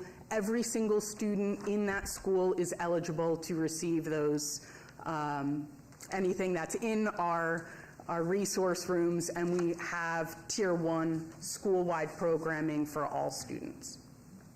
Thank you. Member Haddad. Thank you. Hi, Patricia Haddad. Similar question that has gone out to other folks, right? We've got very limited pot of funds here, right? Requests that far exceed that amount. So recognizing that this is 10% of the sort of total program cost across these 3 schools, am I understanding that correctly? Correct. So if there was partial funding or unable to be funded, how does that impact your ability to deliver services at these schools, if at all?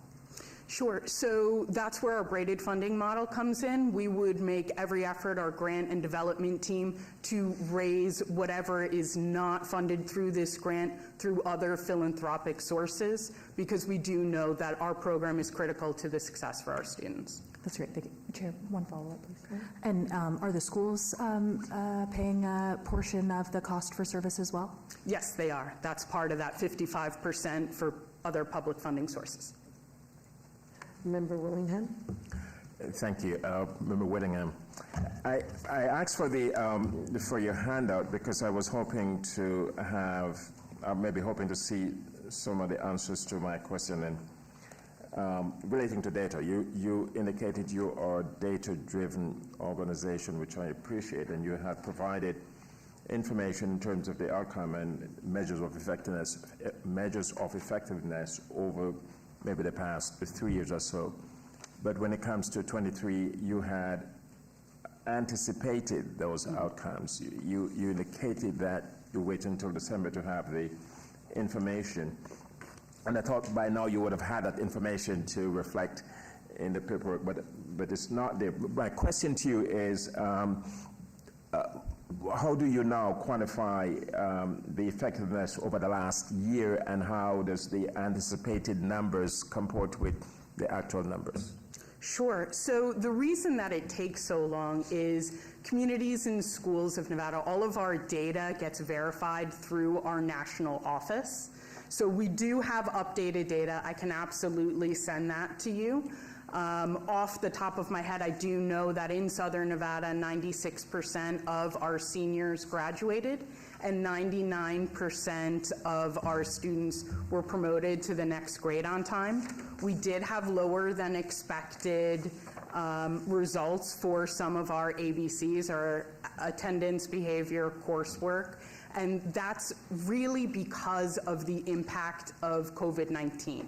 So the reality is we are just now starting to see a lot of the impact on our students. I know it feels like COVID was a long time ago, but the reality is it is still impacting our students every single day. And so we had between, I believe, 60 and 70% in the ABCs. And what we're doing now is we hired a data program and learning director, and her goal is to look at all of the interventions that were done last year. We're figuring out what ones worked, what ones didn't work, and we're making those adjustments to our programming so that we can continue to increase our percentages this year. Okay. Okay, thanks. Thank you. We've got about 15 seconds. Go, Member Prado. I don't know if it's answerable. Member Prado, real quick, so if even 50 out of, presumably 2,000 kids, pretty small percentage, can you just explain to me, like, how this fits within the broader scope of the supports at a school and how a child ends up as one of the students or case managed, and then what happens if there's transiency partway through the year?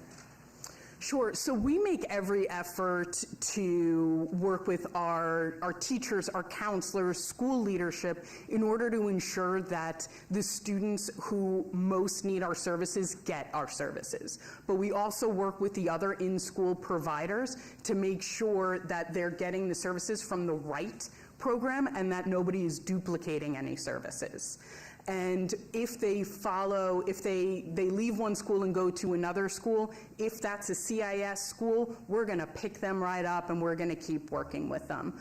But we are in 80 schools in Clark County, so if they go to a school that is not a CIS school, unfortunately, we can't keep working with them, but we can provide them with names and information of other service providers in that school, so they're not just completely lost. All right. Thank you very much for your presentation. Thank you. Okay, this is Member Miller. I am going to gavel us out at 10:33. Board members will gavel back in at 10:55, so you can have an opportunity to take a break. Thank you for your time, and we will gavel out. We're adjourned until we return from a break. Thank you.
Okay, I'm going to gavel us back in. Thank you, everybody, for coming back for your break.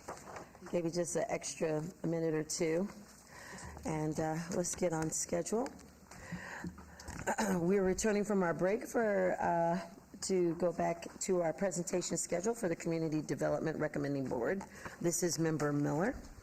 And at this time, I'd like to call forward the Neon Museum to come and make their presentation, increasing access to low to moderate income residents. If you will come forward, please make sure that you state your name for the record. You will have 5 minutes to make your presentation, and then 5 minutes will be questions from the board. Thank you very much, and welcome.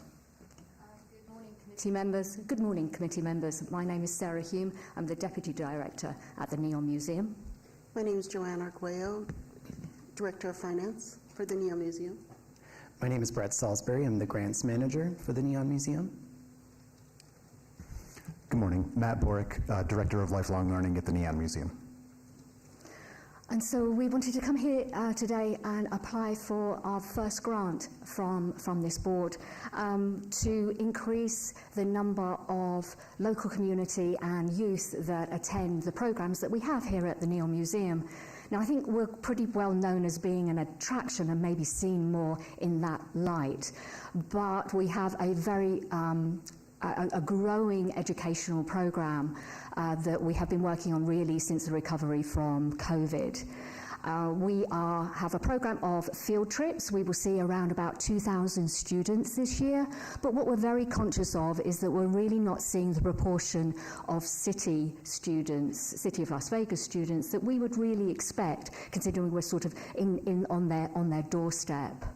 So this program, it focuses on 3 different aspects that we can use the museum to work with the students when they come to us. And museum education is very different from the classroom. This is discovery-guided learning, and so therefore what studies have proven is that the retention of information that you provide within a museum setting is much more increased than within the classroom. And therefore field trips are a really important part of a student's learning experience.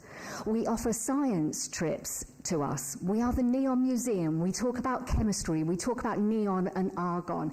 And the kids really remember and absorb this because they're seeing it with their own eyes. We talk about the physics of electricity, conductors and insulators, because as we walk around the boneyard, we hear the neon buzz of the electricity as it passes through our lights. We talk about the history of Las Vegas, and therefore at a 4th grade, that's exactly what they're focusing on, is Nevada history, but they actually do that in all of the grades. And what we do is we match against the academic standards, and then we expand across all of those grades, so each of our field trips are actually tailor-made.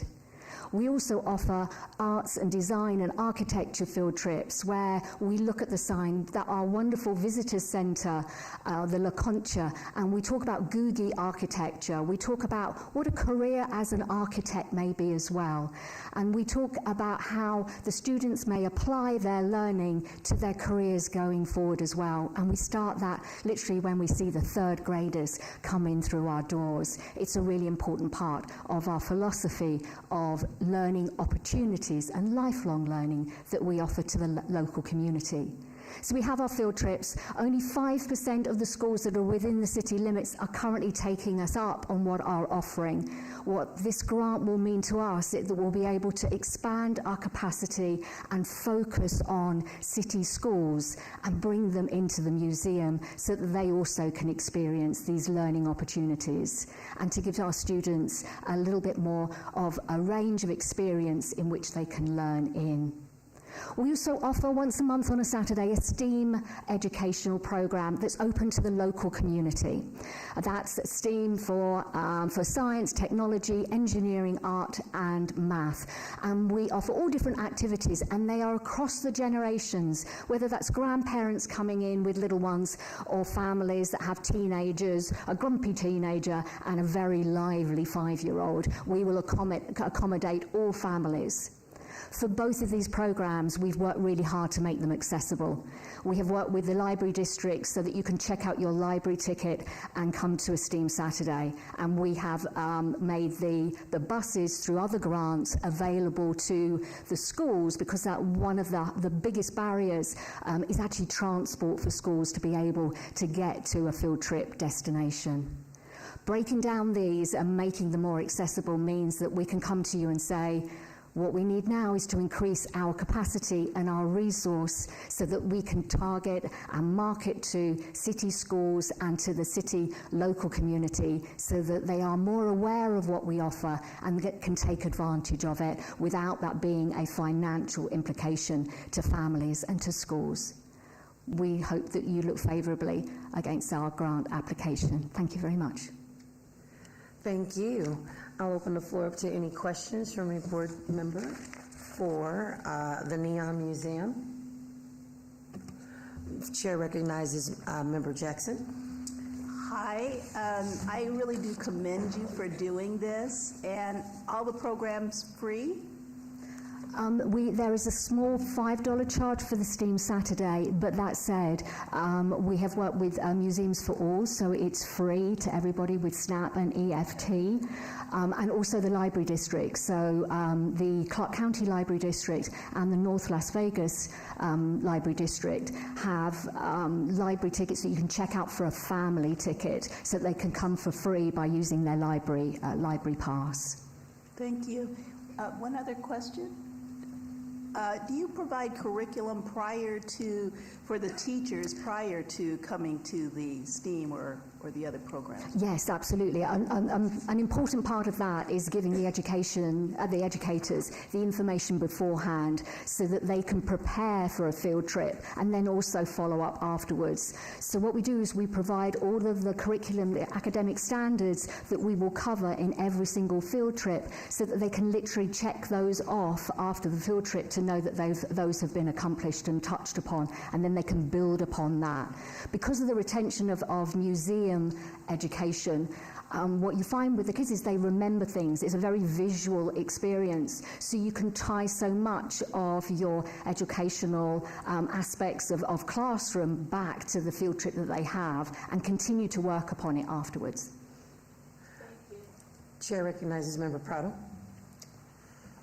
Member Prado, I just have a kind of a question about understanding what would typically be an intake process and understanding exactly what would qualify a participant as a CDBG funded person for the counts. And so is the implication that any child in a Title I school within the limits of the city and a student is attending that school, or is there actual confirmation that occurs at the individual level? And I assume that's different for field trips and say the STEAM Saturdays where you can gather a person's address and everything. Right. For the field trips, yes, it's Title I schools within that area. That's who we work with. The grants that we have to make that accessible pay for the admission for all of the educators and chaperones and the students, and also, as I said, for the bus as well. For STEAM Saturdays, we have as I say, the museums for all and make it accessible that way, and the library passes. With that, it's more about the marketing and making sure that we're really targeting that area, and this grant will allow us to do that more effectively at the moment. So our social media, but also going to the community centres and to the libraries directly to make that to have information there that's more readily available. Wonderful, thank you. Okay. Chair recognizes Member Haddad. Thank you. Patricia Haddad. So just to build off of that a little bit, so and maybe this is a staff question, but so the funds should go to individuals, right, to support individuals who reside in the community, is my understanding, who reside within the boundaries of the city of Las Vegas. And it may be the fact that a student is zoned or attending a school within those boundaries, but may not actually live or reside there. And so I guess my question is how, is your consideration that all of those students at those Title I schools are eligible, or are you sort of paring down from there for this particular pot of funds if you were to be awarded? We target the schools specifically and the location of the schools, because we can't get down to that individual student level, and you wouldn't want to make that distinction between a class. So we make that available to a whole year. Typically, they'll come over a series of days. So we wouldn't want to leave anyone out from a school specifically, but that's how we're doing it within the zip codes of the city. All righty. Thank you very much for your presentation and questions. Thank you. Thank you. Thank you. Okay, next on our schedule, board members, is Nevada Partnership for Homeless Youth, Safe Place Youth Outreach and Intervention Program.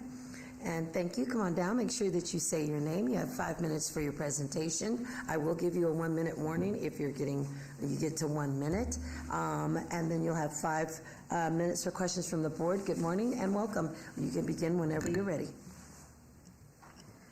Hi, everybody. Thank you for your time today. My name is Melissa Jacobowitz, and I'm the Chief of Development and Strategy at Nevada Partnership for Homeless Youth, also known as MPHY. And we are here today asking for the City of Las Vegas's support through the CDBG program for our Safe Place Youth Outreach and Intervention Program. Our Safe Place program is an around-the-clock mobile crisis intervention program here in Southern Nevada that's uniquely designed to serve children and teenagers in crisis. It's a national program, but MPHY has operated this program here in our community since 2002. And what this program does is it provides a safety net that's available 24 hours a day, 365 days a week at over 160 static locations throughout the community. That's City of Las Vegas fire stations, that's Terrible Herbs gas stations, convenience stores, that's Las Vegas Clark County libraries, that's Henderson libraries, that's also our own drop-in center. And it's also available on every city bus. So every RTC bus provides free transportation to youth in crisis to the nearest Safe Place site. And once youth arrive at those locations, which can be accessed 24 hours a day, we also have an accompanying hotline. We train the staff at all of those locations, as well as bus drivers, to give us a call, let us know a young person is there, and then we have staff on call 24 hours a day to be dispatched. Our staff is dispatched, goes down to the location to meet with the young person, assesses their situation, and then provides them free and confidential transportation to wherever they need to go to resolve their presenting problem. So that might be to one of our emergency shelters, that might be to our drop-in center, that might be to a partner agency, that might simply be back home, depending on the individual youth situation, needs, and safety.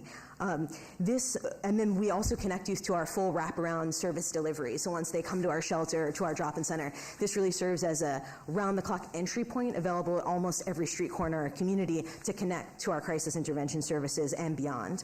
This is an evidence-based program utilizing the proven National Safe Place model, trauma-informed care, and motivational interviewing. In terms of performance measures, for this upcoming year that we're applying for, we are committed to serving at least 50 City of Las Vegas residents, particularly through this program. And as of the end of January 2024, we've actually already served 52 City of Las Vegas residents so far this year. So we have already surpassed our goal 7 months into the year. And out of the clients that we've served so far this fiscal year, 87% have reported that the Safe Place program increased their sense of safety and assisted them to resolve their presenting problem that got them to go utilize the Safe Place program in the first place. We also, as of January, have already spent down over 70% of our current grant with City of Las Vegas CDBG, so we are beyond on track to spend down, and just shows kind of the increased need for this program. In fact, over the past 2 years, we've actually seen a 48% increase in City of Las Vegas clients accessing this program. So City residents in particular, 48% increase over the past 2 years accessing our Safe Place program. And this program, really provides a safety net for a wide range of urgent needs, right? And this touches upon a few different focus areas for the city, meeting the needs of special needs populations, including abused children, as well as young people experiencing homelessness. This is especially needed in our community now. Homelessness is on the rise again. Our rents continue to be one of the highest in the country compared to available units, compared to our wages, et cetera, et cetera.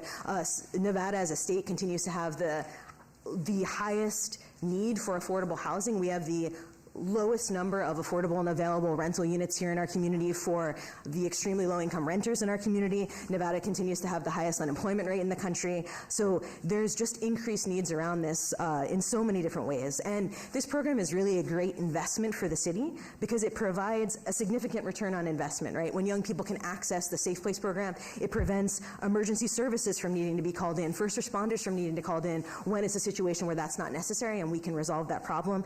And it also, by getting young people off the streets immediately, providing that immediate place that they can turn in a crisis situation, we're able to prevent them from suffering from the dangers of the streets beyond that, right? There's a lot of research that shows that if a young person is on the streets, those first 48 hours are critical to preventing a young person from falling into trafficking, many dangerous gang involvement, substance use on the streets, et cetera. So if we can get in there, provide this immediate safety net of intervention, get them out of that situation, connect them to the plethora of services available through MPHY in our community, we can get them off the streets and prevent those higher level issues from occurring and save the city a lot of money in the long term, preventing higher level emergencies and higher level issues from occurring for these young people throughout their lives. So with that, I'll wrap it up to take questions, and thank you so much for your time.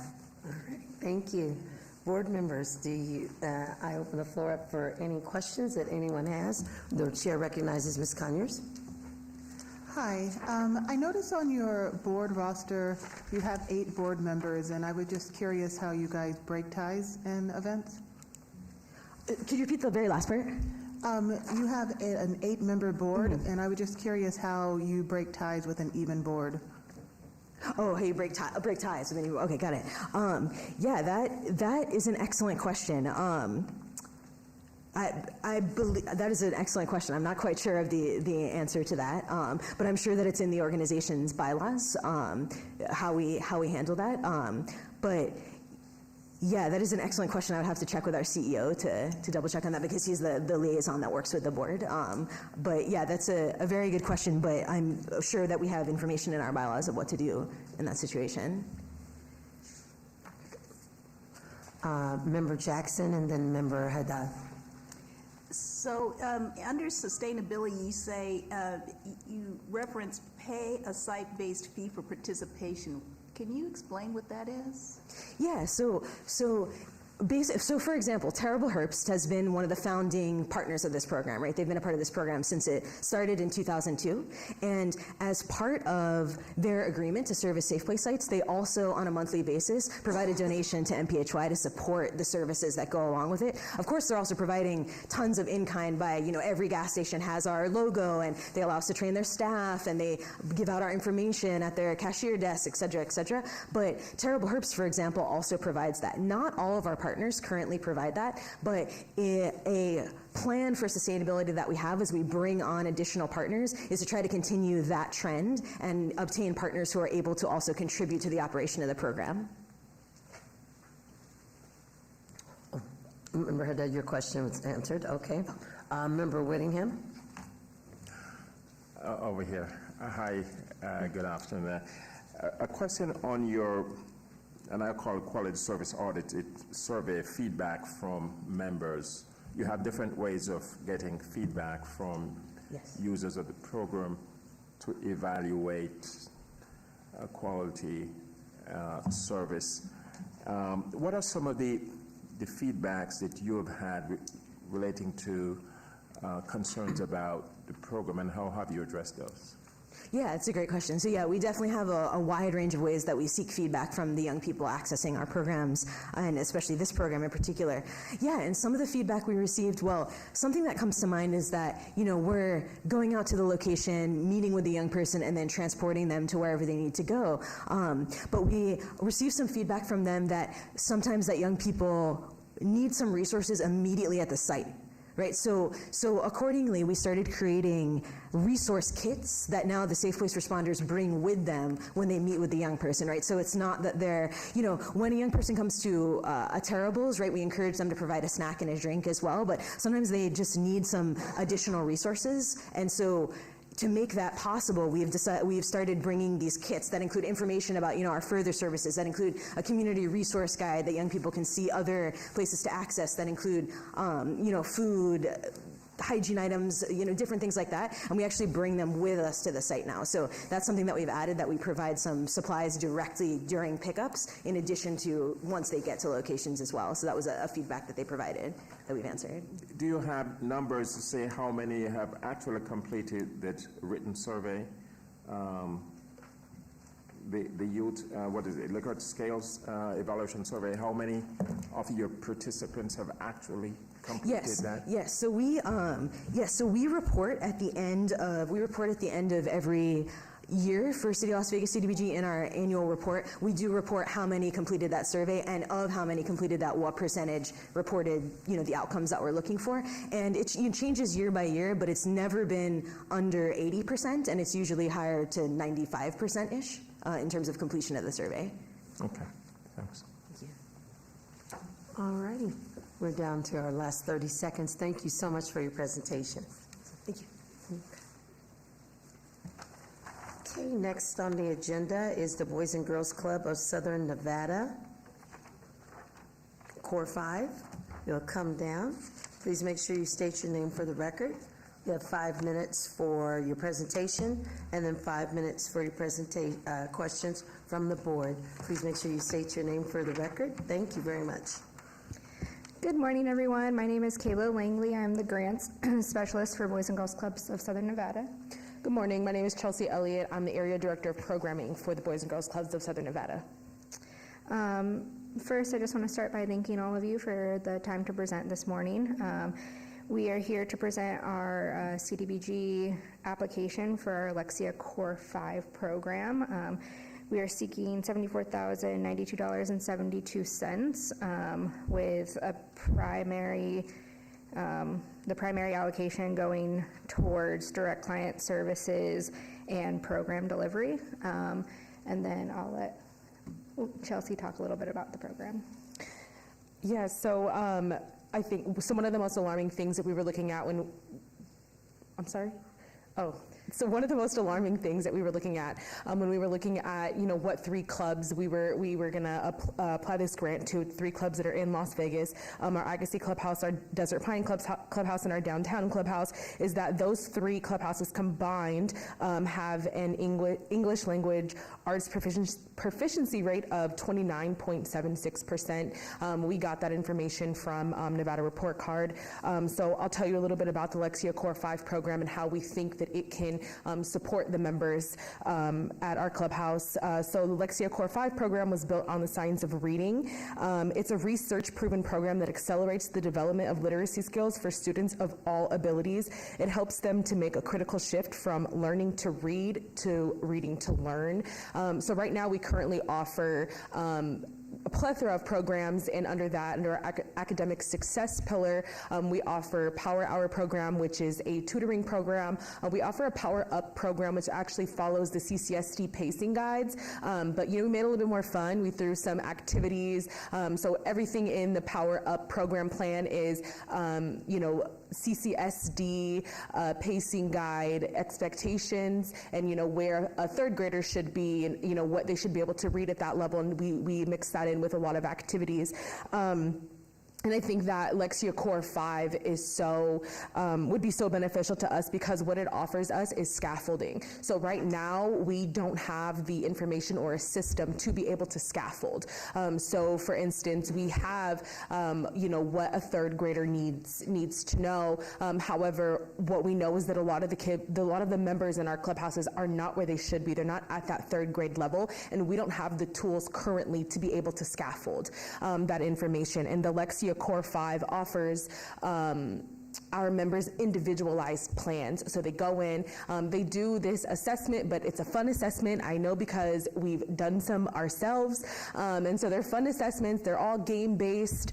And so they don't really know they're like taking a test. But then what it does from there is it will tell our instructors like, hey, this is where the member is right now, and here are some things that you can implement to help this specific member.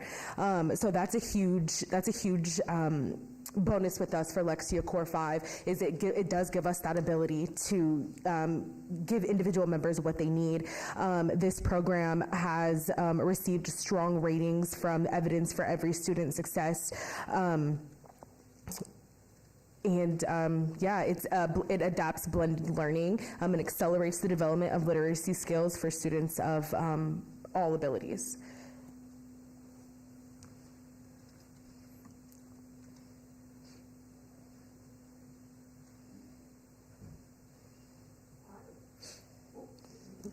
I'm supposed to be on my I'm like, I'm supposed to be on. Okay, are there any questions for the Boys and Girls Club of Southern Nevada? Chair recognizes Member Haddad. Thank you. So I'm not trying to be this person today. Patricia Haddad. So just a question. So it's not duplicative to the curriculum that the kids are receiving on day to day, right? It would be a different and separate program. Talk a little bit about how you're thinking about that integration, right? If they're at school, they're working on these specific types of curriculum, and then they're coming to after school and they're using Lexia. Talk to me about the integration. What does that look like? How do you ensure that there's cohesion and not disjointedness between those learning experiences? Yeah.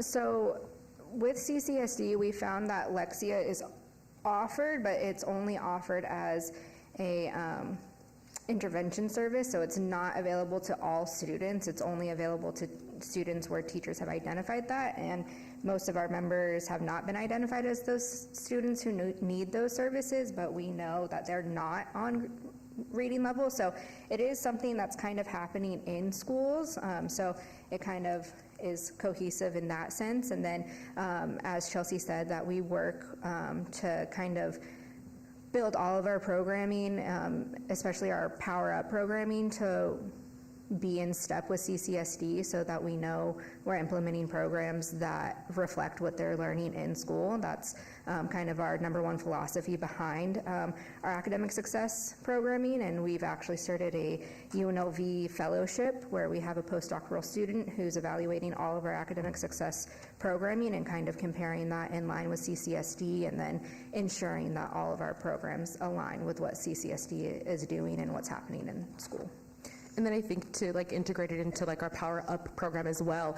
We've integrated a lot of programs into our Power Up program. We do STEM, we do science, we do geography. So the way that we would implement it into our clubhouses without disrupting what we currently have is we would use Power Up, and we would use maybe 2 or 3 days of the Power Up are our Lexia days. And especially we said for the clubhouses that we know really need it, we could even bump that up a little bit. So it would be embedded into what Power Up currently is. All righty. Chair recognizes Member Jackson. Yeah, hi. I was just wondering, in terms of your impact, how do you measure the impact, especially as you use, the Clark County School District metrics? So are you seeing that through the school district, this is impacting your students, or? So yes, right now we're using data from the school district, but something that we're looking to do, and specifically with Lexia, this gives us reading levels of all of our members who participate in the program. So once they take that first assessment, it'll place them, and then it'll allow us to track their progress and see how they're doing over time. Some clubhouses do ask that parents turn in report cards or the progress reports. So there is a little bit of self-reporting going on, but this would really allow us to help track those ELA rates more consistently across the board. Okay. Chair recognizes Member Prado. Hi, Member Prado. I have a couple questions. One, can you speak to me a little bit about the rationale behind Lexia Core 5? I think it's exclusively a literacy intervention versus some programs which are dual math and literacy. And then the other question I have is the grant itself seems to mainly support the staff. So I just, because the licenses are kind of a smaller portion, the licenses and the equipment are a smaller portion. Are you all using Lexia Core 5 already? Do you have some experience with it? And then what would be the vision for these staff members and exactly how they support the use of Lexia Core 5? So as for the implementation, so we have not implemented Lexia yet. And then in here, in the budget, we budgeted for a partnership that with Lexia. So they've had experience rolling this out at other boys and girls clubs across the country. So that partnership would allow us to have individualized training from them, and they would help us with an implementation rollout. And then, sorry, what was the other question? There's a question about Lexia Core 5 being primarily literacy as opposed to other programs in terms of math. Yeah, so we specifically went with Lexia and decided to focus on literacy primarily because of that tracking and the effectiveness. We've looked at a lot of other platforms that kind of build on math, STEM, and there wasn't as much tracking there as we would have liked to be able to follow the progress of our students, and we've found that ELA is our members' biggest struggle right now in the clubhouses. We ran out of time, but thank you. Member Burks, do you have a real quick question, or are you good? Okay, well, thank you very much for your presentation. Thank you. Thank you. Okay, next on our schedule is Olive Crest Foster Care Services. If you can come forward, please. Again, please make sure you state your name for the record. You have 5 minutes for your presentation, and then 5 minutes for the board. Thank you. And whenever you're ready, you may begin. If you have something you need to pass out, Ms. Dunwinger will get that to us. And whenever you are ready, you may begin. My name is Jimmy Monahan. I'm the Executive Director of Olive Crest. Hi, I'm Jenny Fay. I'm the Community Engagement and Development Director at Olive Crest. I'm Alyssa Dennison-Glasgow. I am the Regional Program Director at Olive Crest. First of all, we just want to say thank you for all that you do, and thank you for making Las Vegas a better place and making sure that our kids, which I have a lot of, are afforded the best opportunity to have the best life that they can. So thank you for that. I'm going to start taking some of our 5 minutes by telling you a story, so hopefully it's a good one. 21 years ago, my daughter was born cocaine positive. I'm a recovered crack cocaine addict and alcoholic. And I tell you that because my daughter immediately went into the foster care system. She was removed at birth, which she should have been because my wife and I were drug addicts. And it was an incredibly arduous process to get her back. We recovered well. We worked really hard. But I have a lived experience in this. So I don't just work at Olive Crest. I live Olive Crest. And at Olive Crest, we are here to end child abuse and neglect, period. And we're so grateful for you to be on the mission with us already. Fast forward 18 years later, my wife and I, 4 biological kids, we're here in Vegas, and we're watching this family fall apart. We're watching the 72-year-old grandmother fall apart. And so she had a 3-month-old, a 3-year-old, and a 6-year-old, and we're watching her just tank. And so my wife and I talked, and we did what was called a fictive kin placement. We took these kiddos, why grandma and mom and dad of the kiddos could get their lives together. Because, of course, they were going to do what my wife and I did. They were going to get sober, they were going to get their kids back, and they were going to go on and have this incredible life. However, they weren't able to do that. So I ended up adopting those 3 children. And then March 29th of 22, I adopted child number 8. The reason I tell you I've adopted so many kids is because it's the hardest thing I've ever done in my life. And I quit smoking crack. So there's that. My kids needed what Olive Crest has to offer because we didn't have support. We didn't have people telling us what to do with these kids who were losing their minds. Feral. He's 9 now. He came to me. He couldn't speak. He pooped and wiped it on the walls, and he was a mess, and nobody helped. But if we would have been with Olive Crest, we would have gotten help that my kids needed.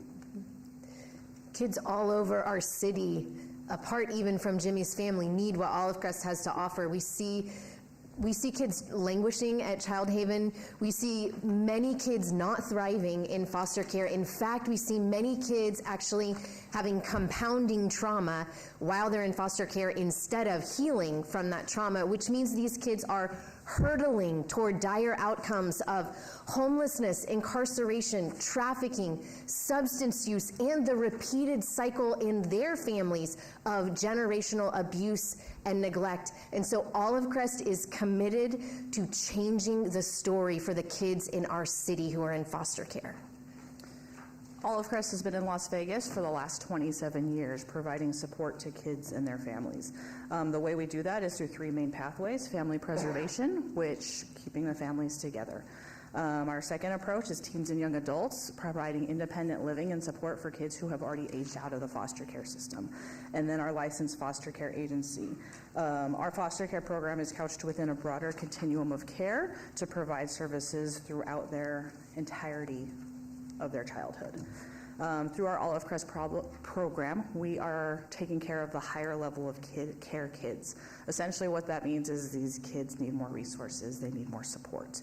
The way we do that is we provide treatment specialists who are specially trained to go in the home and work with the families. These treatment specialists go in the home at least once a week to provide support to these kids. We have an on-site staff therapist who works hand in hand with not only our kids, but our treatment specialists. They sit right next to each other so that way they can provide the support that the kids need. 24/7 crisis helpline, because we all know crises happen at all times of the day. A foster support group providing, again, care and support to be able to meet these kids' needs. The children of Las Vegas need these critical services. The need for funding is because all of these kids face trauma. They've been abused, they've been neglected, and even though we don't always consider this trauma, they've been removed from their homes and their families. 2, lack of stability. Most kids in care face numerous placements. It's not just one placement, it's multiple placements. New faces, new homes, new everything, and trying to stay up to that and learn all of that. Also, the lack of access to resources. I said our caseworkers go into the home once a week. County caseworkers go into the home once a month for an hour, and for us, that's just not enough to provide the care that they need. The Community Development Block Grant funding will be able to help with providing trained staff, transportation for the services that the kids need, as well as small part going to admin costs. Sorry, out of time. Okay, thank you. So thank you guys for your consideration. Thank you. The chair recognizes Member Whittingham. Good afternoon. Clearly, a needed service that you provide, but as I look at your application and your operation, the funds that you applied for is just a small portion of your operating costs. It also seems that the funds that you applied for the lead treatment specialists, and regional program director, it's also maybe just a small percentage of the full amount. Can you talk to us about other funding sources that you have, and perhaps what percentage of the salary covered by the amount that you've requested? Do you have that salary number? Yep. In the proposal? While Jenny looks up that salary number, we get funded from multiple streams. So we are very aggressive in private fundraising. We are at about 45-55 private to public dollar. Restricted funds are hard to work with, to be honest. And so when we get the chance to get some restricted funds and we know that we can apply it and there's applicability in one area, then that allows me to move some unrestricted funds to other places. And so what this would do is this would replace some of the restricted funds that we have in this cost center. It's 107, it's our foster care cost center. So annually we're just under $3 million budget. So again, the $71,000 a year, it may feel small, but to us it still feels really big. So for us, it's a substantial part of our budget. Yes, because as like we listed in our budget narrative that you're probably looking at, so that other 70% of our lead treatment specialists' salary, the other 20% for Alyssa, and the other 80% for Alyssa, and then the other 70% for our other treatment specialists. That's all coming from, like Jimmy said, the blended funding from other sources. We aggressively fundraise because our city needs the services that we have to offer, so we will make sure that it happens any which way that we can. Okay, just so you know that the document I'm looking at didn't show the percentage amount that it covers. It just saw a flat. Oh, okay. Yes, I'm sorry about that. There should be, I was thinking that there was an Excel sheet that was the budget narrative that was included in our packet. I apologize for that. Okay. Okay. Member Prado and then Member Conyers. Thank you, Member Prado. I just have a kind of quick logistical question. There's a question here in the application around program data for the past 3 years. I see like outcomes data of the overall pool. I was just trying to get a sense of magnitude because preceding questions are on the number of clients. So can you maybe tell me a little bit about what for the past 3 years for an equivalent service, what the scale or what number of clients you served? So for our average is 30 to 40 clients per year. As we talked about a little bit, our numbers are a little bit, not skewed, but our kids stay with our parents longer because they have the supports needed to maintain those placements, so we're not disrupting these kids and they're having multiple placements. We have a 98% permanency rate. So that means our kids, 98% of our kids don't move once they're placed. Average placement is 5. There's 5 placements, average placement in DFS. I kind of have a quick follow-up question around that. And so there's a series of questions around total clients, all jurisdictions, total clients in the city, and they're both the same number. So is the intent that only children within the boundaries of the city of Las Vegas would be served? Or? Well, my understanding is through this money, yes. But we serve all of Clark County, and we actually have moved into Nye County, and the goal is to move in up into Washoe as well. Thank you. Member Conyers. Hi, so I guess I would like to hear more explanation about the surveys. I know that you do them annually, and I just wonder if that's enough. And then when you're surveying the families, and particularly the kid, I guess, is this trained like psychiatrists or what? So we don't do an exit survey on the kiddo. The families are always asked surveys. A lot of that is geared from, we are a much larger organization, not in Las Vegas, so there's a corporate structure that hands down that survey for us. But we try to get it to, we don't try, we do get it to all of our families annually. There's been discussion at an executive level, should we do that more? It is arduous to get those surveys back from families. They get it in their inbox and it's hard to get it back into ours. So we have decided at an executive level to stay at once a year. We do also, though, have assessments that our treatment specialists and or therapists do with the children as well throughout their time with us. Thank you. Thank you. We are out of time, but Member Whittingham, or you have another quick question? I'll take your things on. But thank you very much for your presentation. Thank you. Alrighty, next up on our agenda, and if you are present, please come down. Puentes Youth Program. Come on down. Please make sure you state your name for record when you speak. 5 minutes for your presentation and 5 minutes from the board. Welcome. And you can begin whenever you're ready. Hi. Go ahead. Sorry.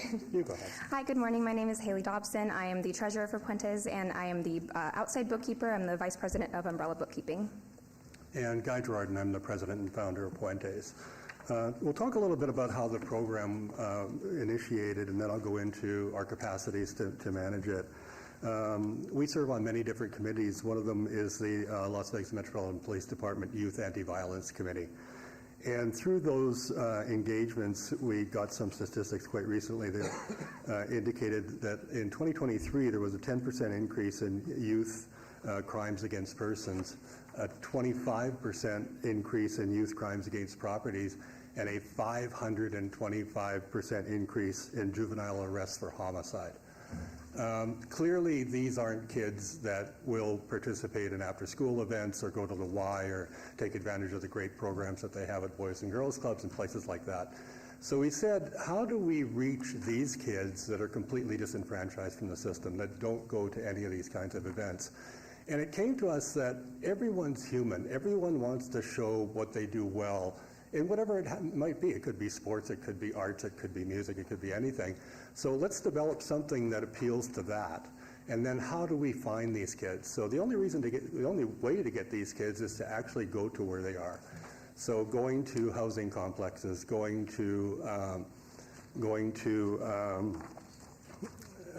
weeklies. We do a lot of engagement at weeklies where families are, moving from eviction and going into temporary housing. that speaks to the way our delivery models work, and that kind of gets into what we're doing. The attraction, of course, for the kids is to give them an opportunity to show what they do well and to maybe have an opportunity to win a gift card, get a little bit of money. So many of these kids do not receive any sort of acknowledgement, and that leads to the problems that they have, with recognition at home, recognition by their peers, by anybody else. So the goal of the program is to get into these communities, build trust, set up some engagement with the kids to get to the point where we can give them positive relationships with mentors that are going to help them have better outcomes. It goes beyond that, though, because in a lot of cases, we may not be able to get to kids that are hardcore, that are doing, what we just talked about, but we might get to their siblings. And hopefully we can get into the home and we can start finding out what the underlying reasons for the circumstances that have resulted in their engagement with law enforcement. That speaks to the sustainability that becomes fundamental to everything that we do. Talk a little bit more about our models and how we do it. Everything we do is done directly in the community. We have no office. We spend 100% of our time working in the communities and always in neglected, disenfranchised populations.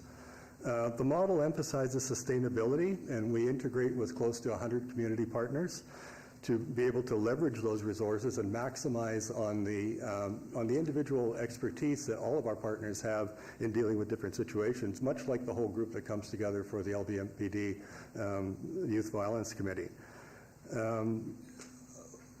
When I talk about sustainability, I think one of the important things for us and for really any nonprofit is that when we receive funding, we have to be responsible in how that funding, what the return on investment for our funding partners is for what we're given. And it's pointless to come back year after year after year and ask for money for the same things over and over again. So everything has to focus on some sort of sustainable outcome so that we don't have to come back year after year for the same problems. That becomes a big part of what we do. Last year, we did 766 outreach events, all in marginalized communities. We handled 9,586 requests for services, and our social worker herself handled just over 2,000 cases for more complex interventions.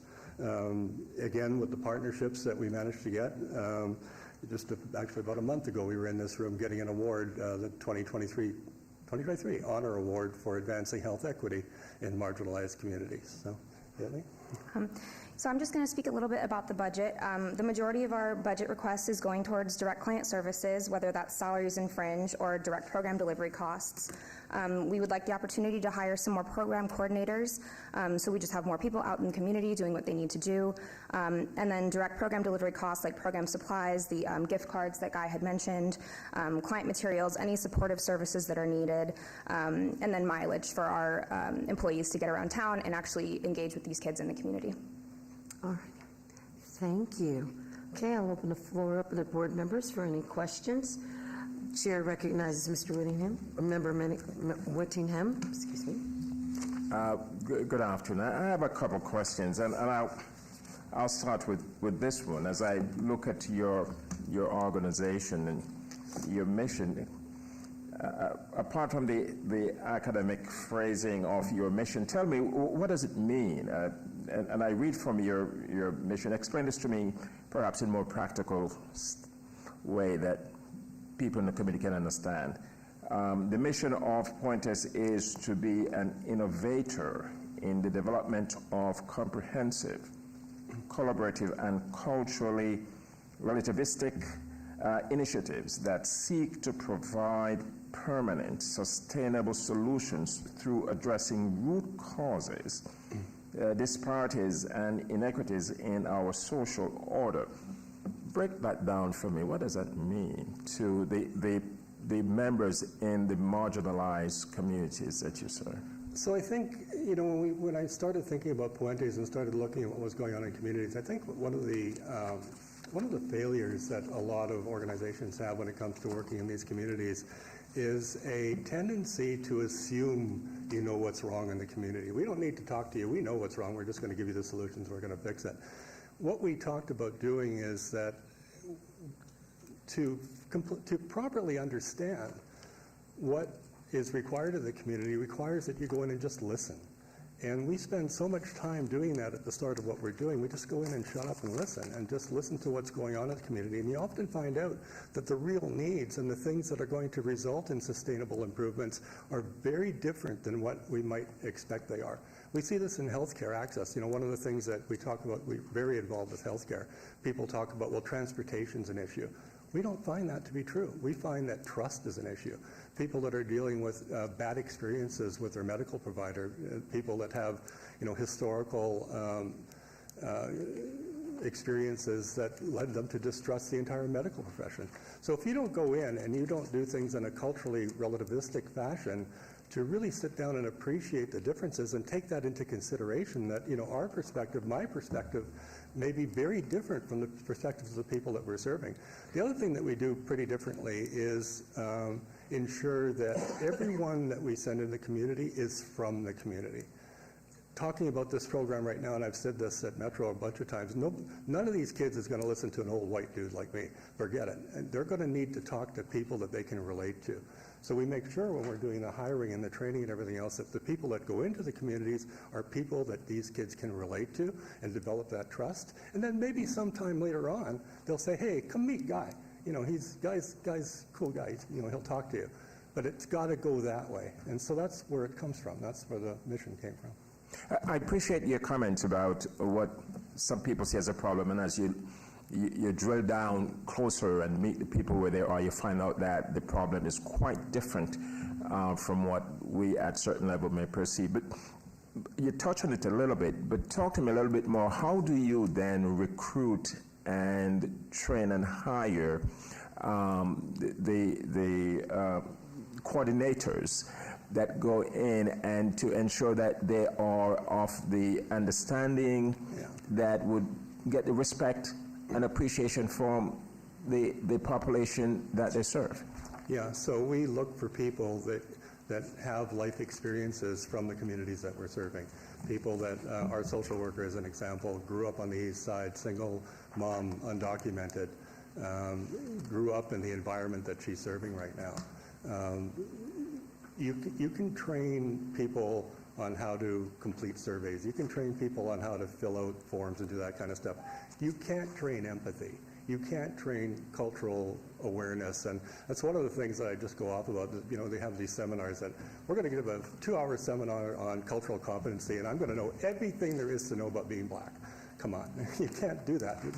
Your culture is your culmination of everything that you've experienced in your entire life and the people that came before you experienced in your life. So you can't just train somebody to be there. That person has to come from that culture to really appreciate the differences and the challenges and the unique perspectives that come from people that are dealing with issues within their culture. Do you work with any reform gang members, gang interventionists in your programs? Yeah, and a lot of our partners, we've got some really interesting characters that we work with. I just love doing it. We've got Michael's one guy, 25 years in federal penitentiary. He comes from a family that he describes as being a heavy Italian influence, was in the mob.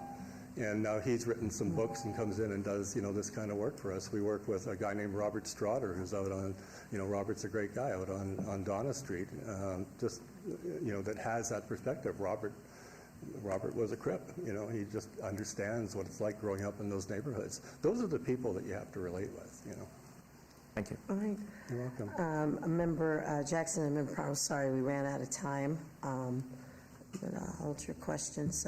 But thank you very much for your presentation. Thank you.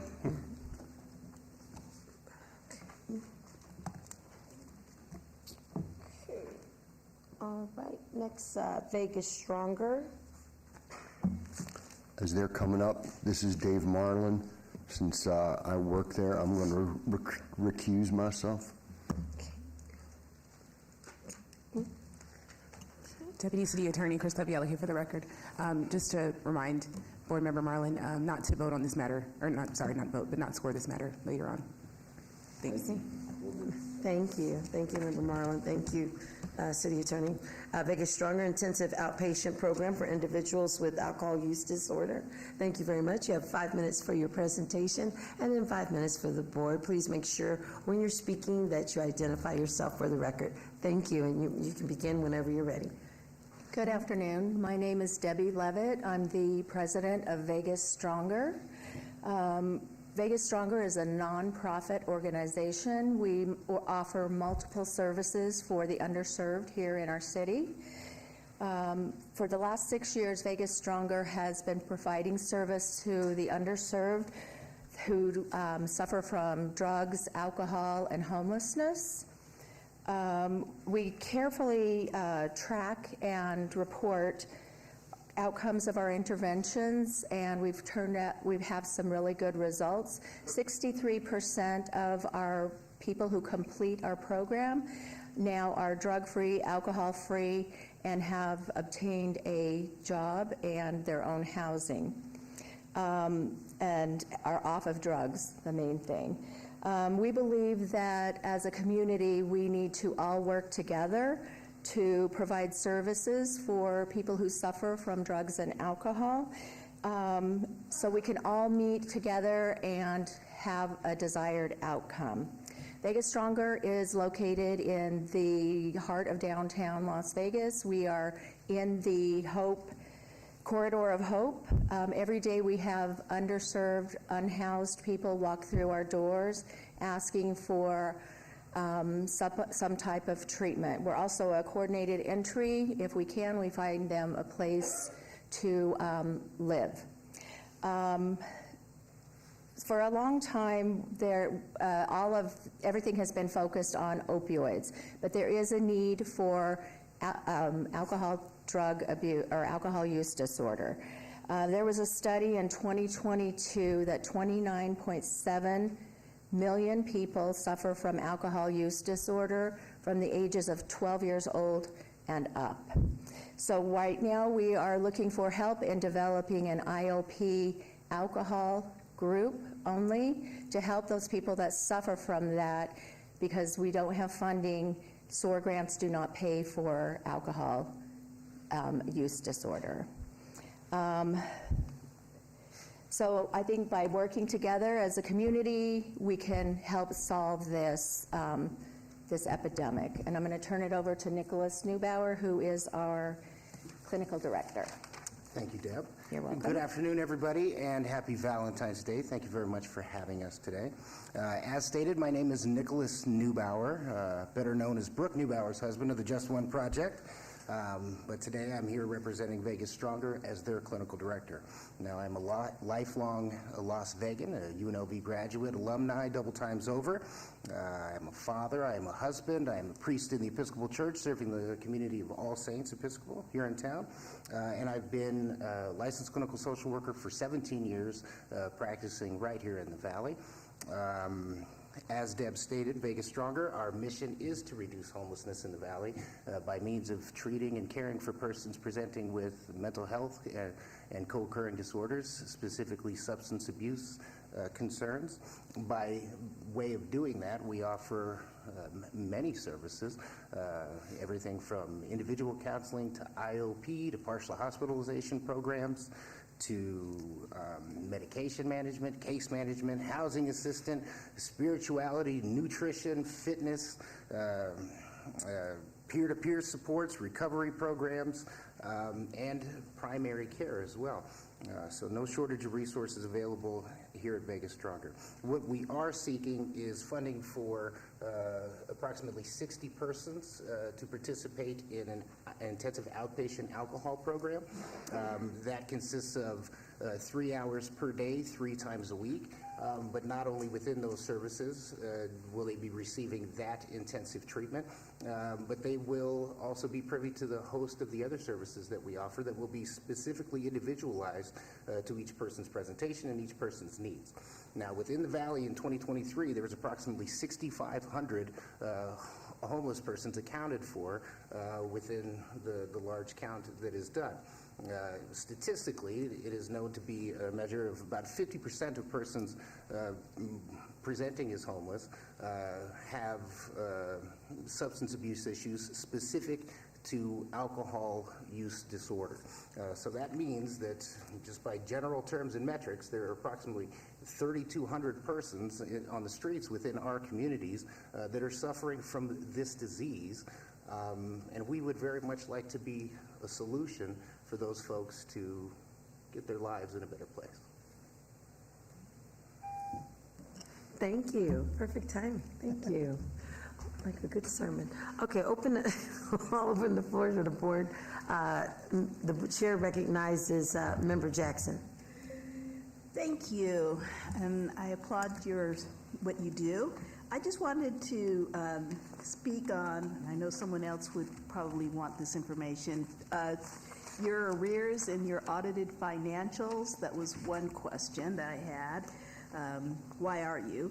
And what are your metrics for success and the recidivism rate in terms, have you been thinking about that in terms of the outpatient program and how I deal specifically with the clinical side, so as far as the financial side, I will defer to one of my colleagues here. But we have intake surveys, follow-up surveys throughout treatment, and the numbers in which our statistics are based off, the ones that are cited here, are based on 6-month follow-up surveys and interviews with persons who had graduated from our programs. So that's where we're getting our numbers from. However, assessment is ongoing throughout treatment and our relationship with the individual. John Seelan, I'm the Executive Director. As to the audited financials, we are now in the process of having a CPA go through that, and then we're going to be done with that process this summer. So we have begun that, and we do get our financials checked by a CPA every month. But as far as audited, we're doing that this summer. We didn't reach the level to be triggered for that $750,000 until recently.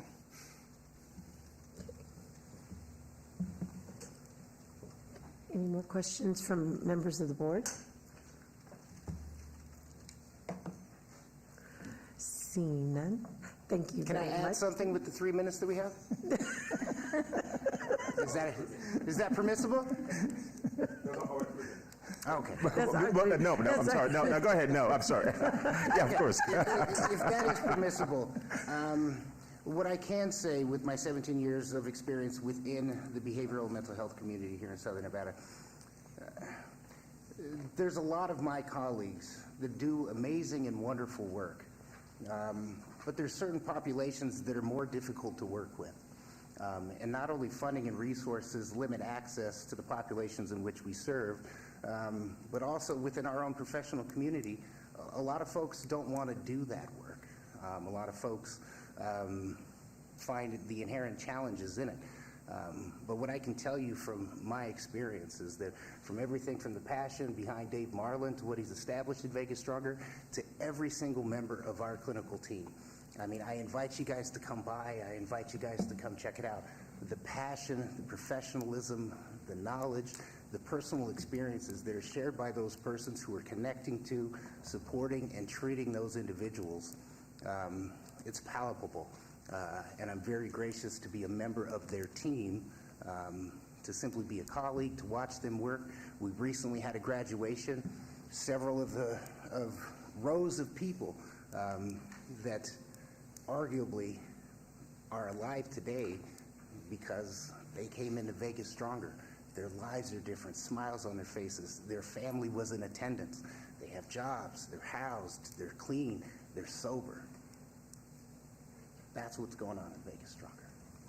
And so, if I may, with the last minute that we have, I must tell you that I'm very impressed with your presentation, and as much as the quantitative numbers and data tells the story, the intangibles that you talk about and other ways to measure how effective your program is as reflected on the faces of your service population is also important, if not more important. And I noticed that the study that was cited initially was a national study, and I'm happy. I was going to ask the question, but you did, brought it to bear on our local service population in terms of the number of homeless and the percentage, the reasonable estimation of the percentage of the homeless that are in fact impacted by alcoholism, estimated to be maybe about 32,000, and how many of those you're serving. So again, I, for one, personally appreciate the presentation and the manner in which it was done. Well, I was speaking to you, sir. Thank you very much. Thank you guys very much. Happy Valentine's Day. Valentine's Day. All right.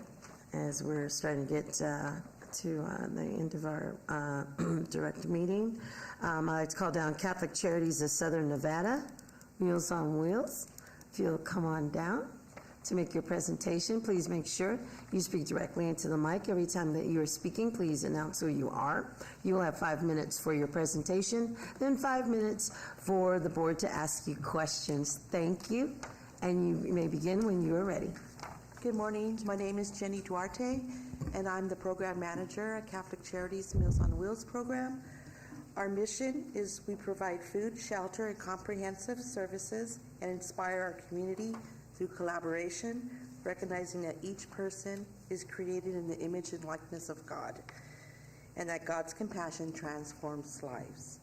Founded in 1941, we will celebrate our 83rd anniversary this coming April. We offer the largest home-delivered meals program in Southern Nevada, and we are currently conducting renovation projects to expand our program capacity. Hello, my name is Levi Shears. I'm the grant writing manager with Catholic Charities of Southern Nevada.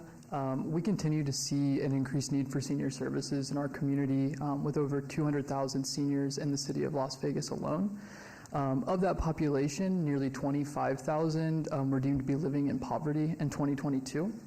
With living on no, low, and fixed incomes, many of these seniors rely on their Supplemental Nutrition Assistance Program, or SNAP, benefits to make ends meet. Unfortunately, many of those seniors saw those SNAP benefits reduced in March of 2023 following the end of pandemic-related emergency assistance. Many of them saw that drop by up to $258 each month.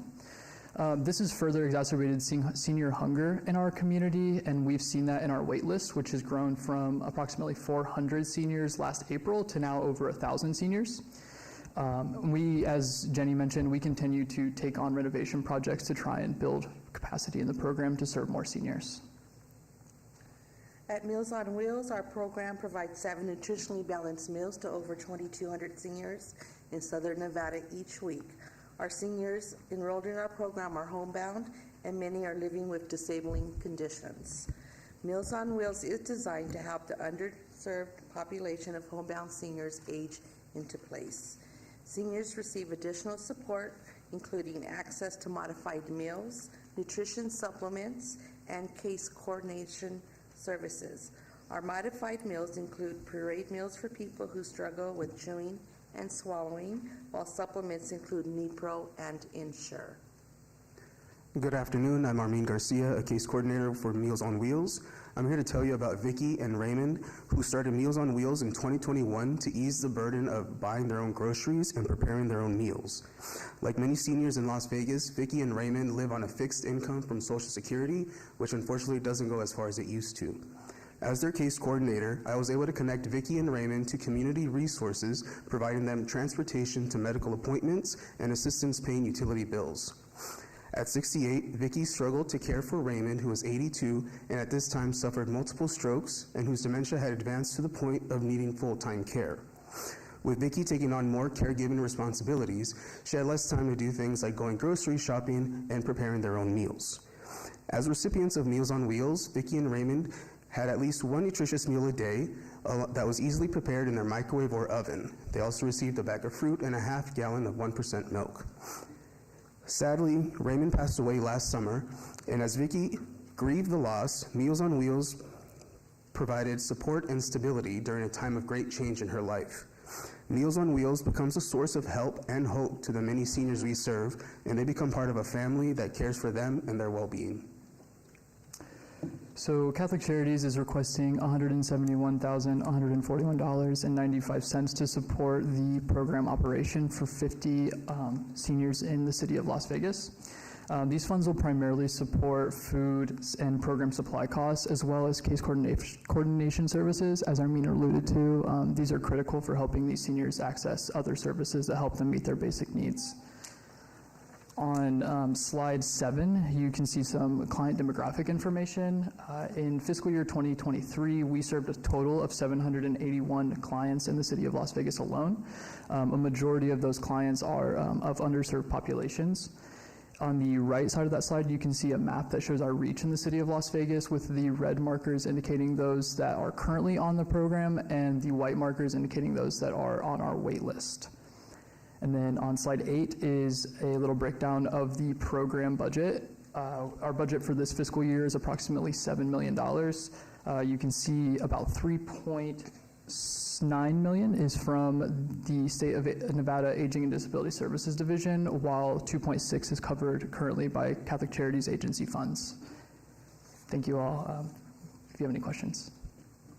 All right, thank you. I'll open up the floor for any board member that has questions for Catholic Charities of Southern Nevada for their Meals on Wheels program. The chair recognizes Member Whittingham.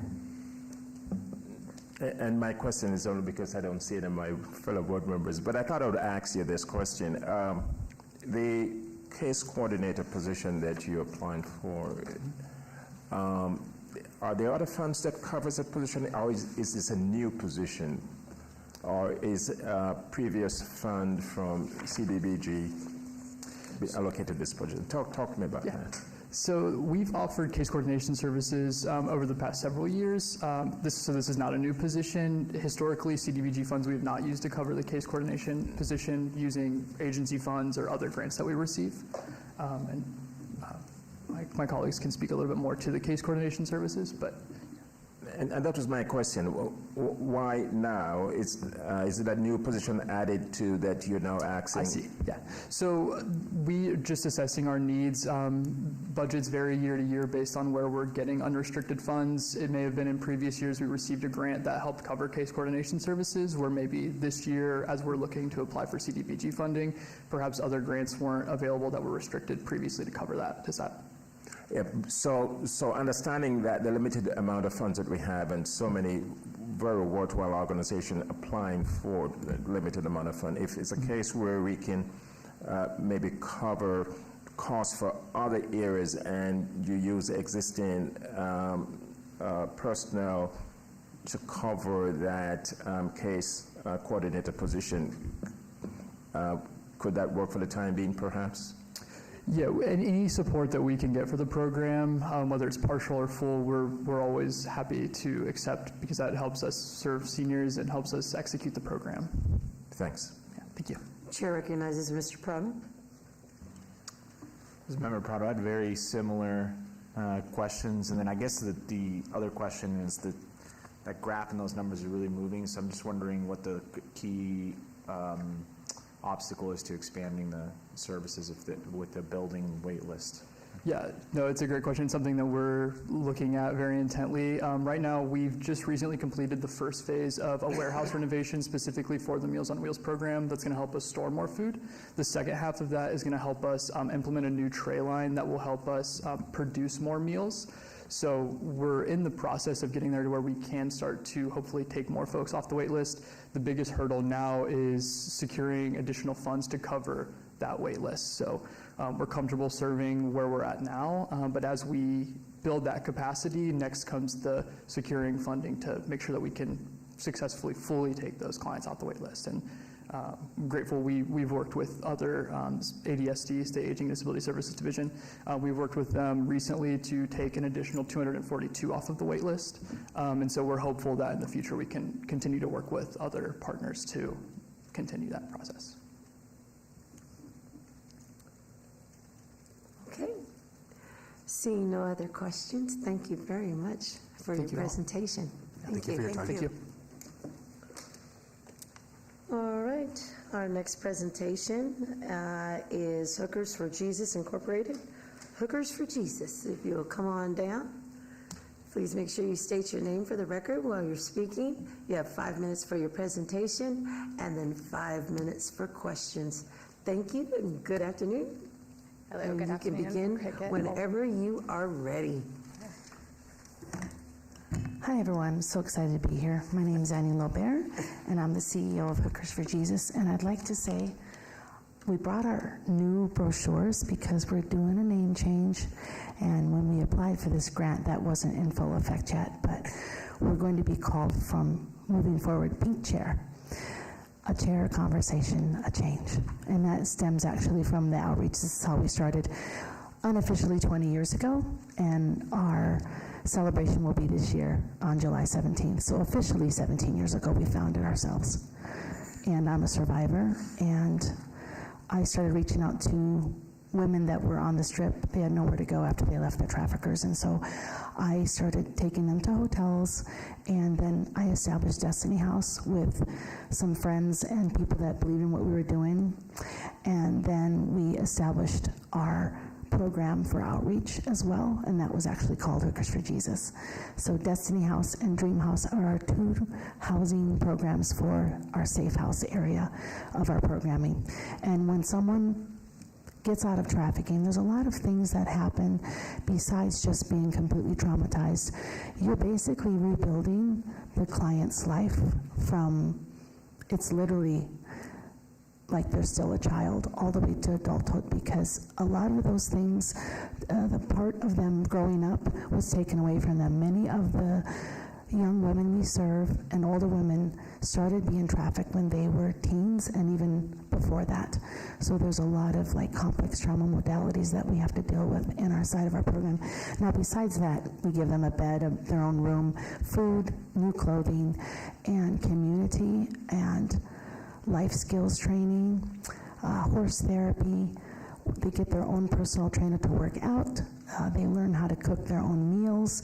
And I think the best thing about our program is we take a mix of survivor leadership, survivor-led, combined with people like my wonderful director here, Cricket, that she's in charge of our operations and our human resources, that have life experience with lots of trauma. So we're looking to fund 2 house managing positions, because the high complex trauma that we deal with our clients, we need at least 2 house managers there per shift, and we have 3 different shifts that we serve our clients with. And then the other part of our funding we're requesting is 40% of a project coordinator that would help us write our grants and build down our grants and help us take care of them. That's it. Go ahead, Cricket. I'm Cricket Olin. I just wanted to add the 2 house manager positions are not new positions, but we are looking to evolve them to include more case management. We presently have a full-time case manager, which we will retain as well, but the house managers that are working directly with the clients in the program need to be, we're finding and feeling that they need to be more involved in that case management process. So it's kind of building that out more to be able to include them in the case management process. Yes. Thank you. I'm sorry, my ears just popped. I didn't get to hear the new name change that you said, the new brochures that are coming out for your organization. What is it going to be called? It's called Pink Chair, a chair, a conversation, a change. And that stems from the outreach, because I would give out my business card or a gift bag, and I would always have the clients call and ask, what are you doing? What is this? I'm curious if I didn't have that initial conversation with them. So we would go to coffee or go to lunch or dinner, and then we would sit down and share our stories with each other. And usually the clients I was dealing with back then, and still to this day, would say, hey, I would love to get out of what I'm doing if I could find sustainable employment, a place to live, some good counseling, and a great support system.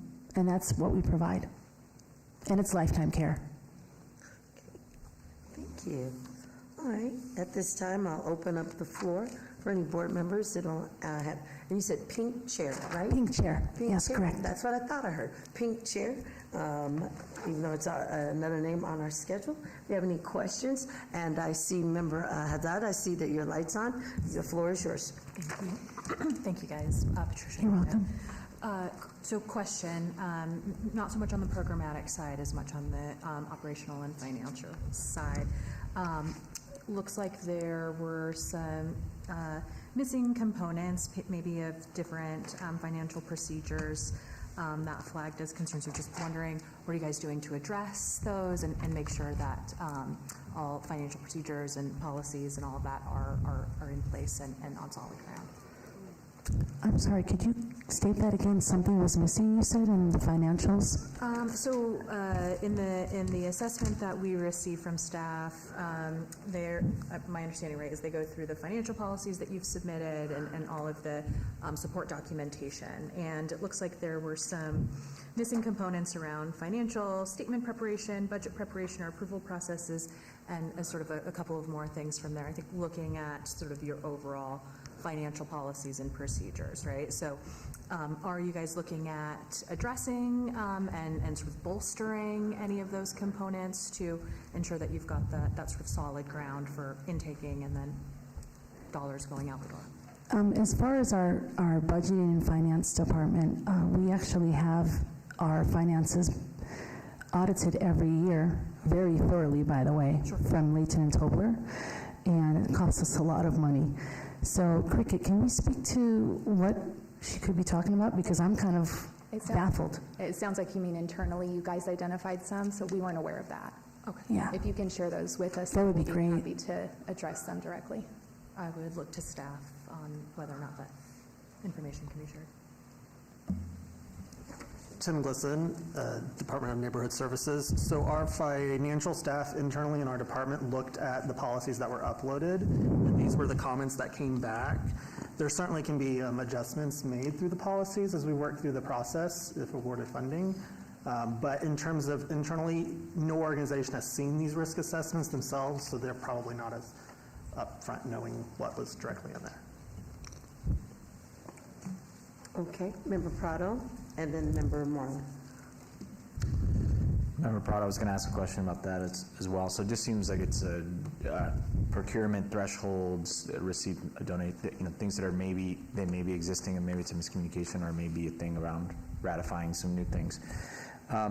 Separately, I had another question where I was trying to understand prior impact, and so there's a question there about prior 3 years, and there's a statement stating that data is collected, but it doesn't give like... Oh, and that's something that actually I would like to share with you. So in 2021, we received 385 calls.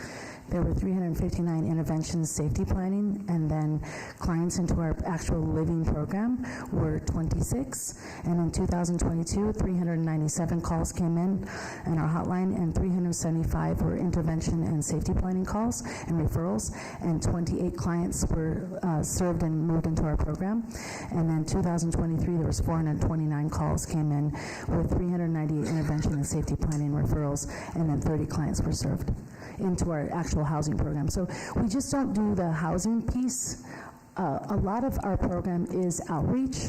So even though we can't move every single one, we'd love to into our program, we just don't have the funding to do it and the capacity. But in the future, we would love to help everyone. So. Very helpful. Thank you. Welcome. Member Marlin. First, thanks for reaching out and being there to help people who need it. Second, do you have a bookkeeper? Yes. Okay. Thank you. You're welcome. Okay. Not seeing any further questions. Thank you so much for your presentation. You're welcome. And can we give our brochure to everyone just so we can see if they have any more questions later? Thank you. Thank you so much. We're passing those out. Board, we have our final presentation, which will be the Family and Child Treatment of Southern Nevada Incorporated Domestic Violence Program. Thank you for your patience. Thank you for coming. I didn't know that we were the last Please make sure you state your name for the record. I'm you have Heather 5 Campa. minutes to make your presentation, and then 5 minutes of question of the board. Of course. Thank you very much.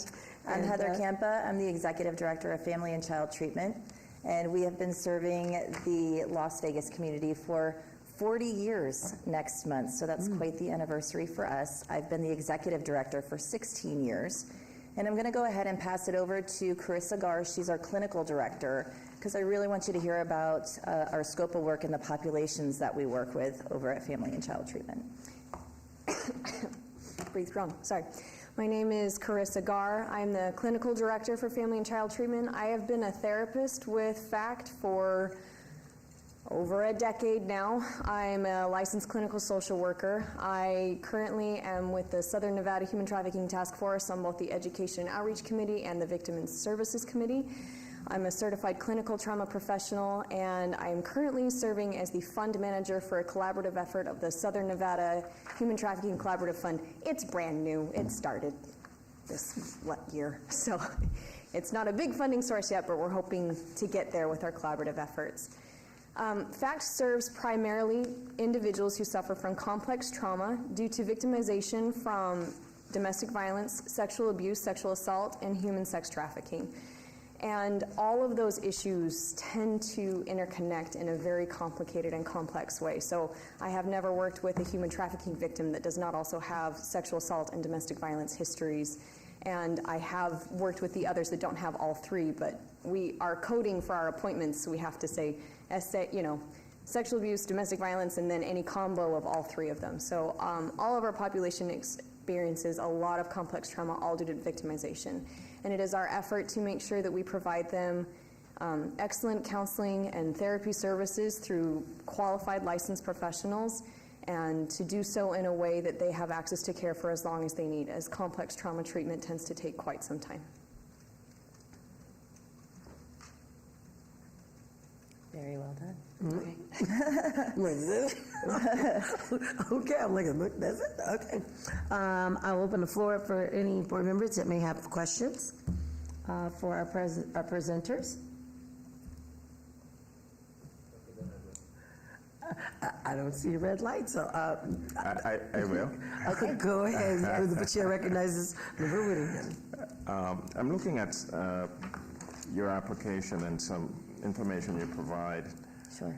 In a particular paragraph, and I just, for recollection, I read for the record, the overall goal of FACT is to provide a range of therapeutic mental health, clinical and advocacy services to address domestic abuse, and a range of support services for an annually average of 3,000 women, children, adolescents, and families that are victims of domestic violence and are sexual abuse, sexual assault. Where do you get that number from? And is it is it local, or is it a case where you intend to service that many? Yes, we do serve an annual estimated 3,000 victims of complex trauma every single year. And they are mostly in the Las Vegas jurisdiction. Now, Carissa is our clinical director. She oversees all of our caseload, all of the therapy. But yes, we do see that. We have a program called Titanium. That's where we put all of our victim information in, and we can actually run reports and see how many clients we have every year. That's our estimation on an annual basis with all of our complex trauma program clients. The 3,000. What other organizations do you work with in addressing those issues? Well, we work with the task force. Carissa, do you want to talk about how many different agencies we work with on the task force? A lot. Yes. It would be difficult to list them all. Basically, we send out our therapists to anyone who asks for it. So I personally am going to be starting up groups with Seeds of Hope. We're a referral source for Signs of Hope. We're a referral source for Shade Tree. I personally and another one of our therapists goes to the Embracing Project every week to provide individual services for their child trafficking victims there. Anyone who wants help, we show up and we go there, or the clients can come to us. And because of the grant funding that we apply for, the victims don't pay for therapy services. So those numbers will include the groups that we provide with other agencies, the groups that we provide in-house, as well as the individual clients that we serve in-house, and for the whole clinical team. So it's not just me. I'm not seeing individually 3,000 clients, but our agency provides those services. And if I could just add, one of the things when we go in front of funding panels, and I've been doing this for 16 years, is that we have a lot of different agencies that work with the victims that are in the scope of work that family and child treatment work with. And one of the things that we've always wanted to do is to make sure that all these agencies are collaborating so that we're not overreaching on different services that we're providing, and that the funds can go to all of the agencies working with human traffic, domestic violence, and whatnot, and that we're collaborating together. And I think that's why it was so important to start the collaborative fund, and also to have all of these agencies say, every year we go in front of funding panels and they want to know about our collaboration. We don't want to be competitive for grant funds. We are the ones that have been doing mental health treatment for 40 years, and so we like to go to these collaborative agencies and say, you guys are doing advocacy, you guys are providing the homeless shelters, let us come to your agency, we'll provide the mental health to you, so that we don't have too many people doing the same thing. That's why the collaboration is so important. And that was formulated over the last couple of years. We're a big part of that, and we're very proud that now it's not all of these agencies just competing for the same grant dollars, but we're all working together in the community for these populations. And I think that's really important to mention. And that's where a lot of this collaboration, and because they're meeting so often, we're able to talk about our different programs, we're able to talk about gaps in services that maybe another collaborative agency can meet. And so I think that all of the agencies here in Las Vegas that are working with these populations have done a real service to them by working together more these last few years. Thanks. I will add, we are one of the biggest sources of providing mental health therapy for this collaboration. So a lot of agencies provide a lot of services that are really important. FACT is primarily focused on the mental health licensed therapy aspect of it. So that's the part that we just literally send everywhere. My travel budget every month is Chair recognizes notable. Member Marlin. You have about 30 seconds, sir. Thank you so much for what you do. Hello, Heather. Yeah. Do y'all have a bookkeeper? Of course, and we work with Hosworth and Russo as our CPA, and our treasurer is also a CPA. So we do have a lot of checks and balances when it comes to our budgeting and our QuickBooks and our financial statements. Thank you. Yes. Okay, Member Prado, it's real quick because we just ran out of time, but go quickly.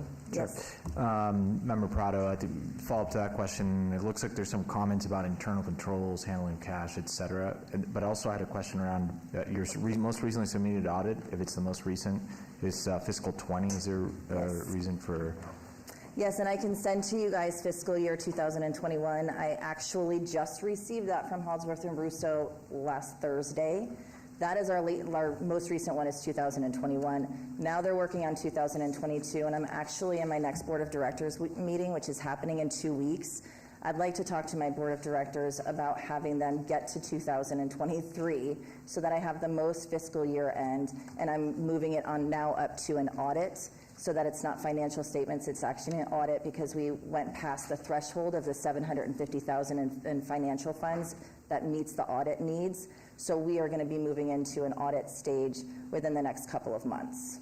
So I can provide to you our latest one, 2021, if you'd like to look over that. But like I said, I just got that on Thursday. Wonderful, thank you. Thank you. All righty, thank you very much for your presentation. We appreciate your time. Thank you so much for having us. Thank you so much. All righty, we're moving on to agenda item number 6, citizen participation. Public comment during this portion of the agenda must be limited to matters within the jurisdiction of the board. No subject may be acted upon by the board unless the subject is on the agenda and is scheduled for action. If you wish to be heard, come forward and give your name for the record.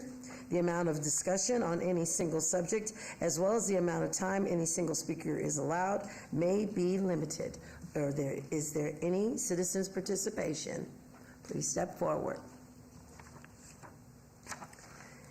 Seeing none, I'll take a motion for an adjournment for our board meeting. So moved.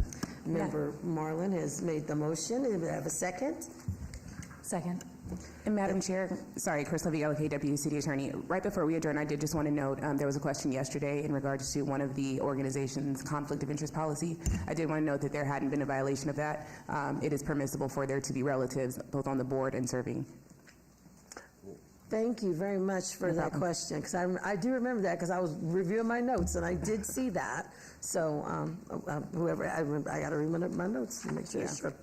Okay, so we have had a motion, and I do have a quick question. What time we are meeting again to Ms. Duerger, we're meeting again. Yep, Colleen Duerger, Neighborhood Services, will meet on February 26th at 12 o'clock. February 26th at 12 o'clock. And I will send out a reminder. And scores are due? Yes, scores are due the end of the day on February 20th. Okay. Scores due on February the 20th, end of the day, and our meeting will be at 12 noon on the 26th. We have had a motion to adjourn and a second. All those in favor, please signify by saying aye. Aye. Any opposed? Ladies and gentlemen, please have a wonderful Valentine's Day. This meeting is adjourned. Thank you. Stellar job, man.